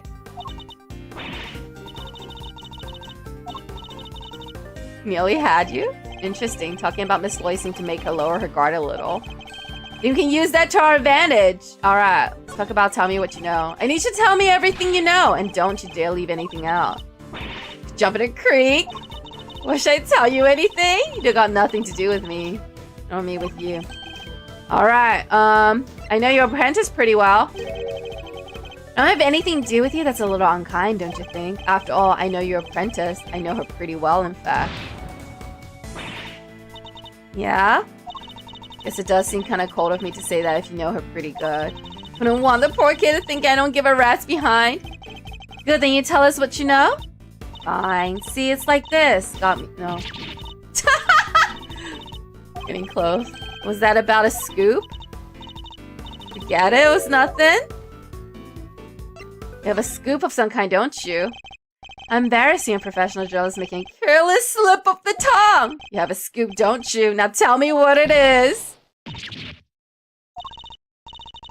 Got me a scoop, a big one, but I can't just go blabbing about it to you. I got bills to pay. She may be hiding something very important. I have to get it out of her somehow. I need to know the details of the scoop. Alright. She's quick to anger, but she's also quick to let key information slip. Now that we know that, the rest shouldn't be too hard. Let's see what else we can get out of her. Is it related to an insult of some kind? Your big scoop involves something criminal in nature, doesn't it? Might be it did, might be it didn't. Which is it? This is important. You don't gotta holler at me like that. I ain't done nothing shameful or nothing. Just not gonna do some undercover reporting.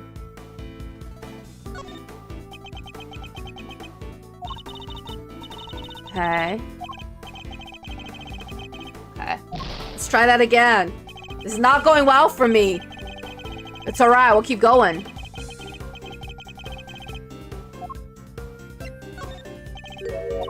Okay.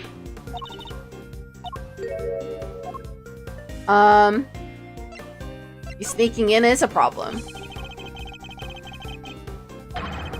Unlawful entry into private property is very shameful indeed. In fact, it's a crime. Did the exact same thing, genius. But I guess you're a prosecutor. You're allowed to do stuff like that. Let's not mention the fact that I handed in my badge. So don't amount to a whole hill of beans, right? There's folks out there, they've done way worse. Murder, for one. Next to murder, trespassing ain't hardly nothing. Murder? So your scoop is about a murder? I mean, I'm muttering about murder just now. I gather that your scoop has something to do with a homicide? I was just talking all hypothetical like, you know, about murder being the big one and all. Ain't nothing worse than murder. Not the most skillful evasion I've heard in my career. Look, I done told you, okay? Snuck into the auction. I'll cop to that. A murder? I don't know nothing about no murder. Ain't seen nothing. Ain't heard nothing. Scout's honor. I don't have a clue as to how to proceed with this line of questioning. I better try another tack. Is it related to the auction? You know what? I clean forget. But you try to infiltrate an underground auction. It only stands to reason you observe something. Otherwise, what would you have to write about? You know what to tell you? I didn't hear nothing. So you did hear the sound of something then. You didn't hear the sound of nothing. Does that mean you did hear the sound of something? Something during your time in this room? Oh, see? It wasn't nothing really, just a little noise is all. Wouldn't even make page 16 forget I mentioned it. Something happened during the auction. Something that made a noise of some kind. This could be a valuable clue. Oh no, I'm running out of time. Running out of time. Oh no, I gotta do this again!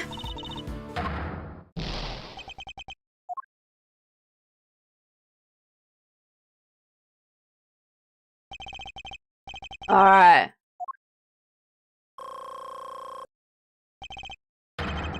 Let's move on to the breach. You starting from the beginning? Oh no, this is so hard.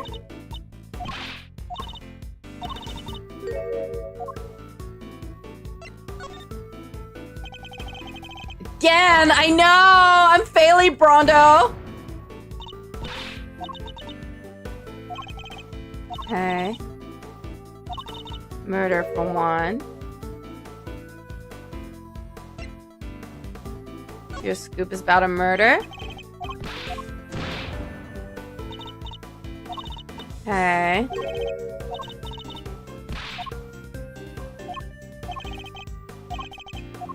Okay. It's related to the auction. Okay.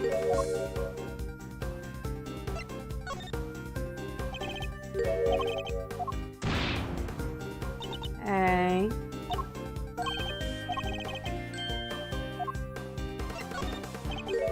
Okay. Blah, blah, blah.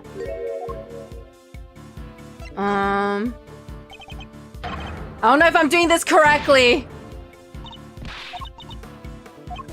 Okay. Murder for one. The scoop is about a murder. Okay. Okay, hypothetical lie.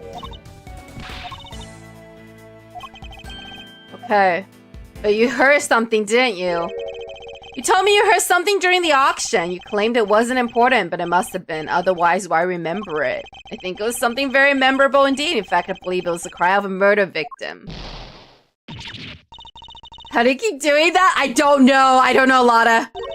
I wound up smack dab in the middle of a murder scene, but only by accident. And that's all you're getting out of me. Won't be no scoop left otherwise. The murder Miss Hart witnessed. It must be the same murder we ourselves have been investigating. It should prove to be a very valuable piece of information indeed. Perhaps you should finish up by confirming the credibility of her claim. Oh, Ezra, this is so hard. I've her on the back foot now, time to finish this. Tell me more about the incident. Wish I could help you all, but I don't recall a whole bunch. Ain't much I can tell you, sorry. Let me get my back straight half the time. I don't have a clue as to how to proceed with this. Okay, let's try something else. Be honest, Miss Hart, I know there's something you're not telling me. There's nothing left to tell. I don't spill my guts already. Okay, let's go with...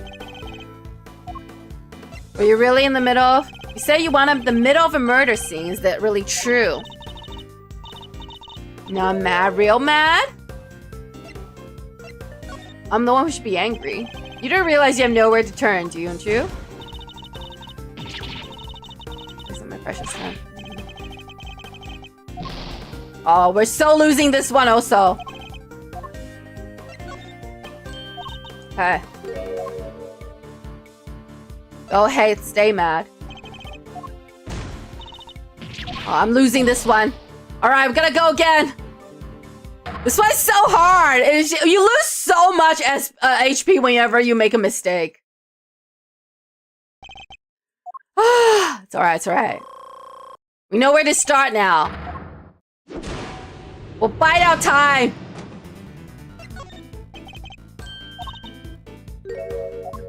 Okay, bide my time. I'm a journalist. How am I gonna sell story folks can't trust when I'm telling the truth? Got me a motto, you know, faster than anybody, honester than everybody. A motto, huh? That could be an important clue. I should bear it in mind. Alright. Something you're not telling me. Nothing left to tell? Okay, let's try to tell me more about the incident. Okay. I thought you were honester than everybody. I can't imagine that being so vague on the facts is a trait valuable among journalists. Surely accuracy, honesty are what's necessary when reporting a story. We'll see. It seems your so-called information is not credible after all. Look, there was a murder and I was there. I can even prove it. You can prove it, can you? How? I've got it right. Oh. I was just talking to myself. Still hiding something. This is a very vital clue. Alright, here we go. No, there's something you're not telling me. Ain't nothing left to tell? Alright. You're definitely still hiding something. Oh my god! You know, you've been keeping something from me, and that something is proof. Proof related to the murder you witnessed. Proof sound enough to form the base of a story you're hoping to sell.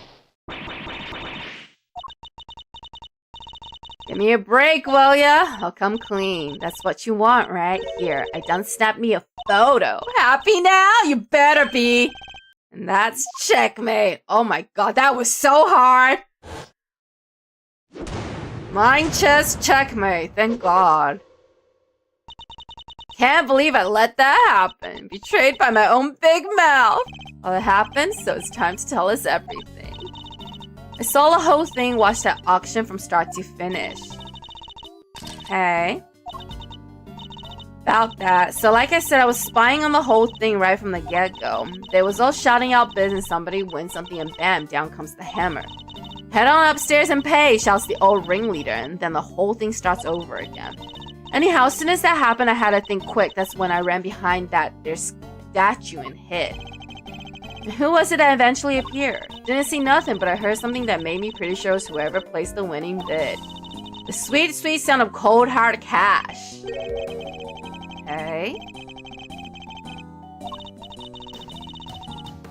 Anyhow, the deal was you settled your bills up here. I heard two people yabbering for a little while. Two people came up the elevator?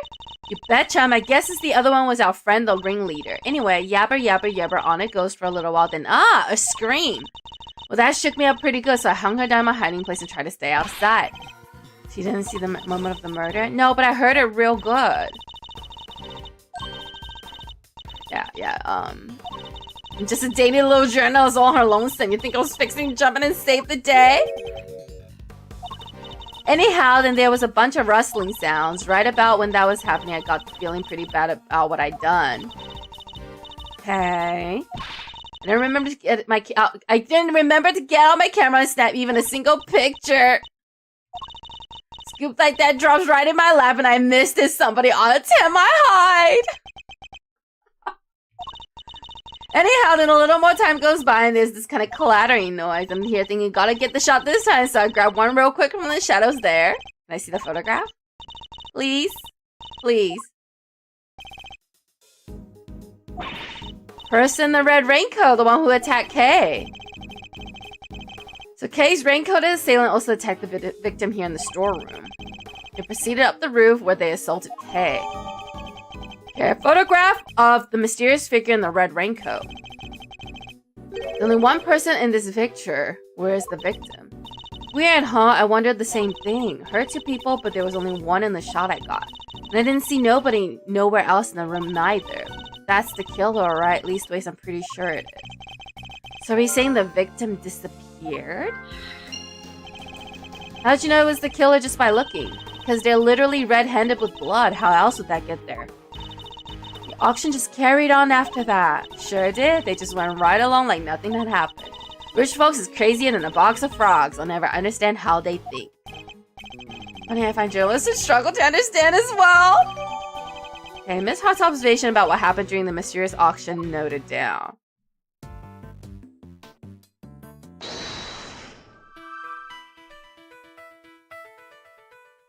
So, auction entry and exit, disappearing victim. They connected by chance. Oh, they are! If the storeroom was the actual scene of the crime, then you'd expect the body to have been up here at some point as well. But think back to what Miss Hart told us about how the customers left the auction. Do you remember? They came up from downstairs back to the storeroom. Exactly, the killer would have had to hide the body in order to avoid its discovery. The question is, where did they hide it? Am I viewing my putting your skills to work for me now? Alright. And I'd like you to check for blood residue, lumino test in other words. Alright, Emma's gonna do some lumino tests for us! How about we test the ladder over there first, based on Miss Hart's picture? I say the person in red raincoat is about to climb it and make their escape, which means there's a high chance of a positive result. Testing area, just press space. They'll spray little lumino on it. If it happens to land on some blood, you'll see a react like this. Still feels super raw to see disappear like that. Anyway, that's a positive, but it's still faint.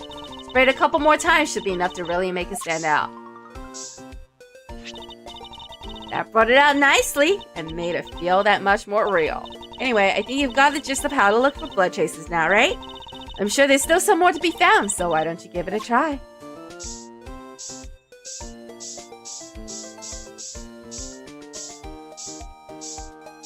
Oh, there it is.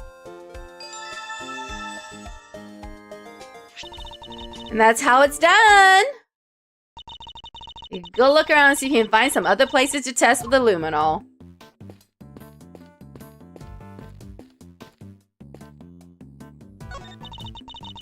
Yes, I want to test here.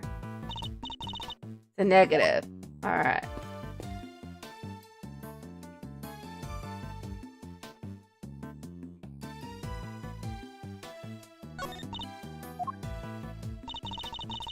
Alright.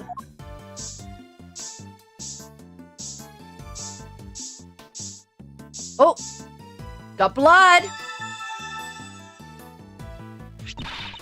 Got a positive there's blood here. How come? Oh, because this is where the murder was actually committed. So some of it dripped through to the floor below, too. Blood was detected on the secret elevator. Looks like it dripped through to the floor below. Alright, let's keep going. Oh. I wonder if this box is where the body was hidden. Sure is! How could it have gotten there? Maybe somebody put something with blood on it in there. Alright. I think that's all the blood there is to be found. And that concludes this phase of our investigation. So, disappearing body. Hidden body in the closed box. Closed box blood. Put that together. Blood in the closed box can only mean one thing. That this is where the body was hidden. I'm certain of it. Wonder who won the box in the auction. I haven't the foggiest. Still, it's a very helpful discovery. There's no way the body could have been in there? What do you mean? I took a look at that there box when I first got in here. It looked to be just about the perfect size for a little hide-and-go seeks when needs arose. And maybe it would have been if I could have opened it. It was wrapped in chains and locked up tight. And I ain't no escapologist. The murder happened just a little after I scooped it out, so can't nobody have put no body in there. Wrapped up in chains and locked up tight, you say? That's odd. Because it doesn't look to be wrapped up in chains any longer. Slide my head and call me silly. Could have swore it was, though. Right, closed box data jotted down my organizer. I think we've examined all we can now. Time to see what's waiting down below. Taking a leg already, are we, Miles? Okie dokie. About ready to move out, so I want you to stick with me, okay? Can't have you getting lost. Alright, here we go. When did these two start getting along so well? While you were investigating, Miles. Investigation complete!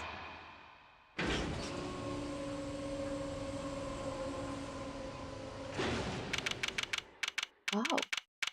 April 5th, 7:43 p.m. Committee for Prosecutorial Excellence. Chamber. Hello, Eustace. Hello, Gumshoe.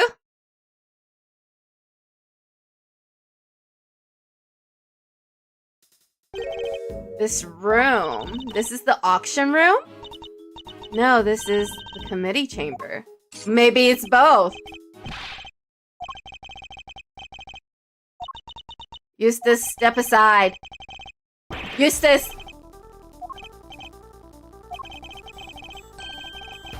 Excuse me!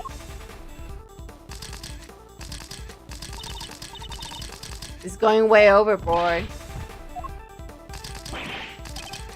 Is it looking good?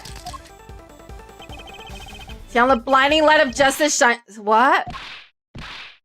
Damn! Francisca has appeared. You have to forgive me. I meant to hit a certain cowardly ex-prosecutor.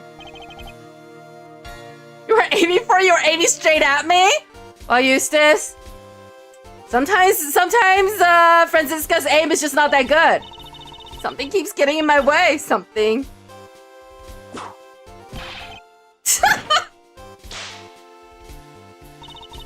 right there. Franziska, what are you doing here, Mr. Ex-Prosecutor? You still believe Kate to be innocent. Am I supposed to care what you believe? You no longer have the right to an opinion. She's so mad! Franziska von Carmen, I have no intention of stopping here or now. But you chose to stop by giving up your badge, and so our game has already come to an end. My badge was an obstacle to proceeding along the road I've chosen. I've been stopped, I've simply cleared the way ahead. And now I'm free to follow that road, all the way to the truth. So don't you think for a second that my conviction has changed? I'm every bit as dedicated as I ever was. Seem to think you know what lies at the end of this road to the truth. In that case, I demand that you show me. I'll explain my current theory first, and if your road fails to lead anywhere, my whip will happily guide it. Alright, we're walking directly into a debate with Franziska. Franziska's current theory. The victim used her keycard and entered this chamber with her killer. She was then stabbed with the candelabrum by the culprit and subsequently died as a result. We know the identity of the murderer thanks to the letters she exchanged with the victim. And we know the location of the murder is here in the committee's trial chamber. Blood on the floor of this room proves our theory. Game, set, match. Alright. She seems pretty confident. Yeah, that's Franziska, Emma. Doesn't like the courage of her convictions, that's for certain. Gotta say, I can dig that vibe. Even give her a no heart. Ooh. Step back, Fender! She will whip you. Alright. You really have found the road to the truth. Perhaps you'd be so kind as to point me towards it. Alright, here we go! About to pave that road with incontrovertible evidence. That's such a big word, Edgeworth. Why do you always make me say big words? Okay.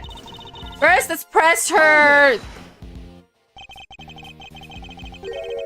Let's press her statement. You sure the data from the security system is accurate? The data is just like me, perfect in every way. There's no room for doubt on either front. Yeah, your theory is far from perfect, but... That's okay, we'll keep going.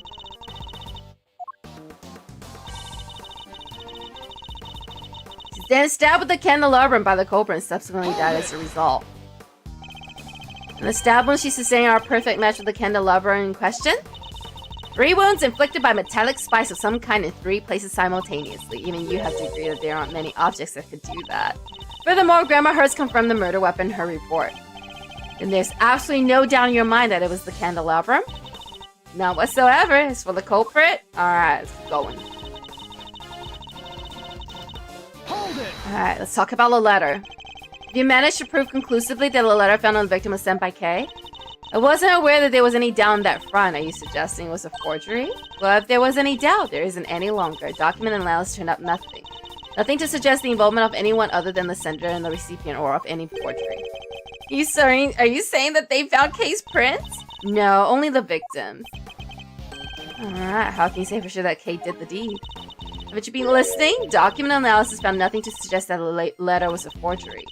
The letter was sent by Kay Faraday. In fact, that more than ethically proves the identity of the murderer. Okay? Okay, so let's press her on the location of the murder. You can prove that the murder happened here in the committee chamber, I suppose. Von Karma is perfect in every way! Or did you forget that when you handed in your badge? The blood on the floor of this room proves my theory. Alright, let's press that real quick. Is the blood being analyzed to see who it belongs to? Has, and unsurprisingly was confirmed to be that of the victim. Has it occurred to you that where it was found may not be where the murder in fact took place?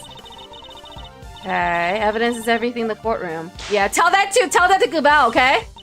Please present your proof that the murder occurred elsewhere. Kindly stand down, prove that the murder occurred elsewhere. This is in a courtroom, but that doesn't mean I can't give her the evidence she so clearly desires!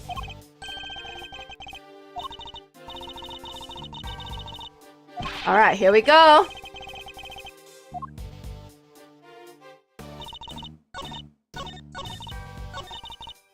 Okay, so... let's present the elevator floor. Objection! Anyway, objection! Franziska! Sorry, my girl! This is necessary. If I remember correctly, the blood discovered in this room was located at the foot of the Goddess of Justice statue. Murder under the gaze of the divine, a brazen act even for a cold-blooded killer. Except that may not be true at all. Take a look at this, if you would. It's a blood stain we discovered in the storeroom directly above the committee chamber. As you can see, the blood to be found looks to have dripped through to the room below, and the elevator it dripped down from descends directly to the foot of the statue. Notice, then you agree that the murder cannot in fact have happened in this room. I put it to you that the victim was killed in the room above, and then only afterwards was she moved down here. The Goddess of Justice did not witness the murder. She witnessed a killer trying to cover their tracks. Alright, Franziska's shaking her hand. So I was just thinking back to a very similar situation. Oh, damn, Miles Edgeworth, you've proven yourself to be even more foolish than I thought. Alright, come at me, Franziska. What you got? You forgotten the picture you just showed me, or are you really that airheaded? Even a cursory glance showed that there was far more blood here in the committee chamber than upstairs. True. You trying to tell me that all of that blood dripped down from above? If it had, your storeroom stain would need to be 10 times as big. Say the murder happened down here, there's no way it could have happened anywhere else. As insightful as ever, Franziska, you played right into my hands. She has? Share with the class, Edgeworth! You are correct, there's far less blood upstairs than one would expect. The question is, why? Trifling detail in the face of our previous explanation. Alas, your explanation doesn't account for why there was blood in the storeroom in the first place. Surely you don't think some spatter managed to shoot itself all the way up there, do you? No way indeed, it's completely impossible, so how about this? What if that explains the difference in the amount of blood observed? There's far more blood in the committee chamber than in the storeroom above because...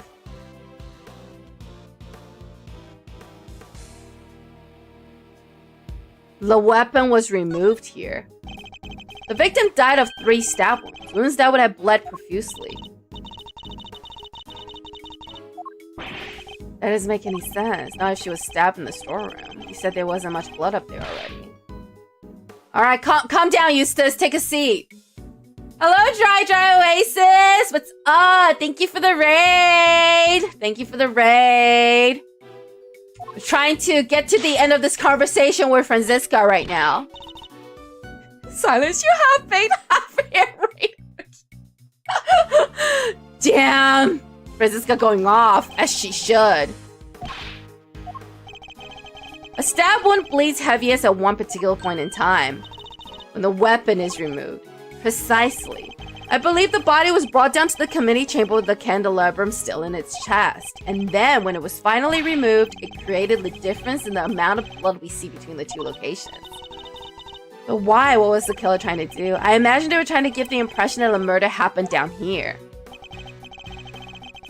As we know, Miss Ringer's keycard was used late last night. Judging by the time listed in the record, I hazard a guess that was used by the killer when they entered the room to create the elaborate setup. Why would they have needed to do all this in the first place? Perhaps because a person with a face to hide would fear the storeroom being found in the investigation. They were involved with the underground auction. They couldn't afford to have their dirty secret exposed. Committee trainer blood data jotted down by organizer. Underground auction, yes! You should take a look at the storeroom for yourself! The items up there tell quite a story, one that should more than explain what was going on here last night. It's almost endearing, Miles, how desperately you want to protect your friend. There's something just beneath the surface of this case, something bigger than all of us, in case only crime was to have the bad fortune to fall right into the middle of it. That's quite the hyperbolic claim, Miles. Hyperbolic? Me? Surely you're the one making a mountain out of my perfectly reasonable molehill? You're working with Interpol international cases, so why are you investigating a domestic murder? I'll tell you why, because this case has something to do with the smuggling ring you've been chasing. You followed a trail of items being smuggled by the ring and wound up here. Tell me I'm wrong. Tell me that something I sense isn't related to any of this. Very happy to learn that you can have your fashion and completely relieve you of your senses. Scruffy had told me about the circumstances that led up to that, by the way. Sorry. It's alright. But my help? Yeah, you did the right thing, detective. So am I right, Francisca? Is this incident part of the broader case you're working? Was the underground auction already on Interpol's radar? Wouldn't you like to know, but you don't need to, so you won't. And you knew, didn't you, that the auction was being held here in this chamber? Alright, here comes Lotta. Your victim over there, lady in the white. Francisca's so mad at her.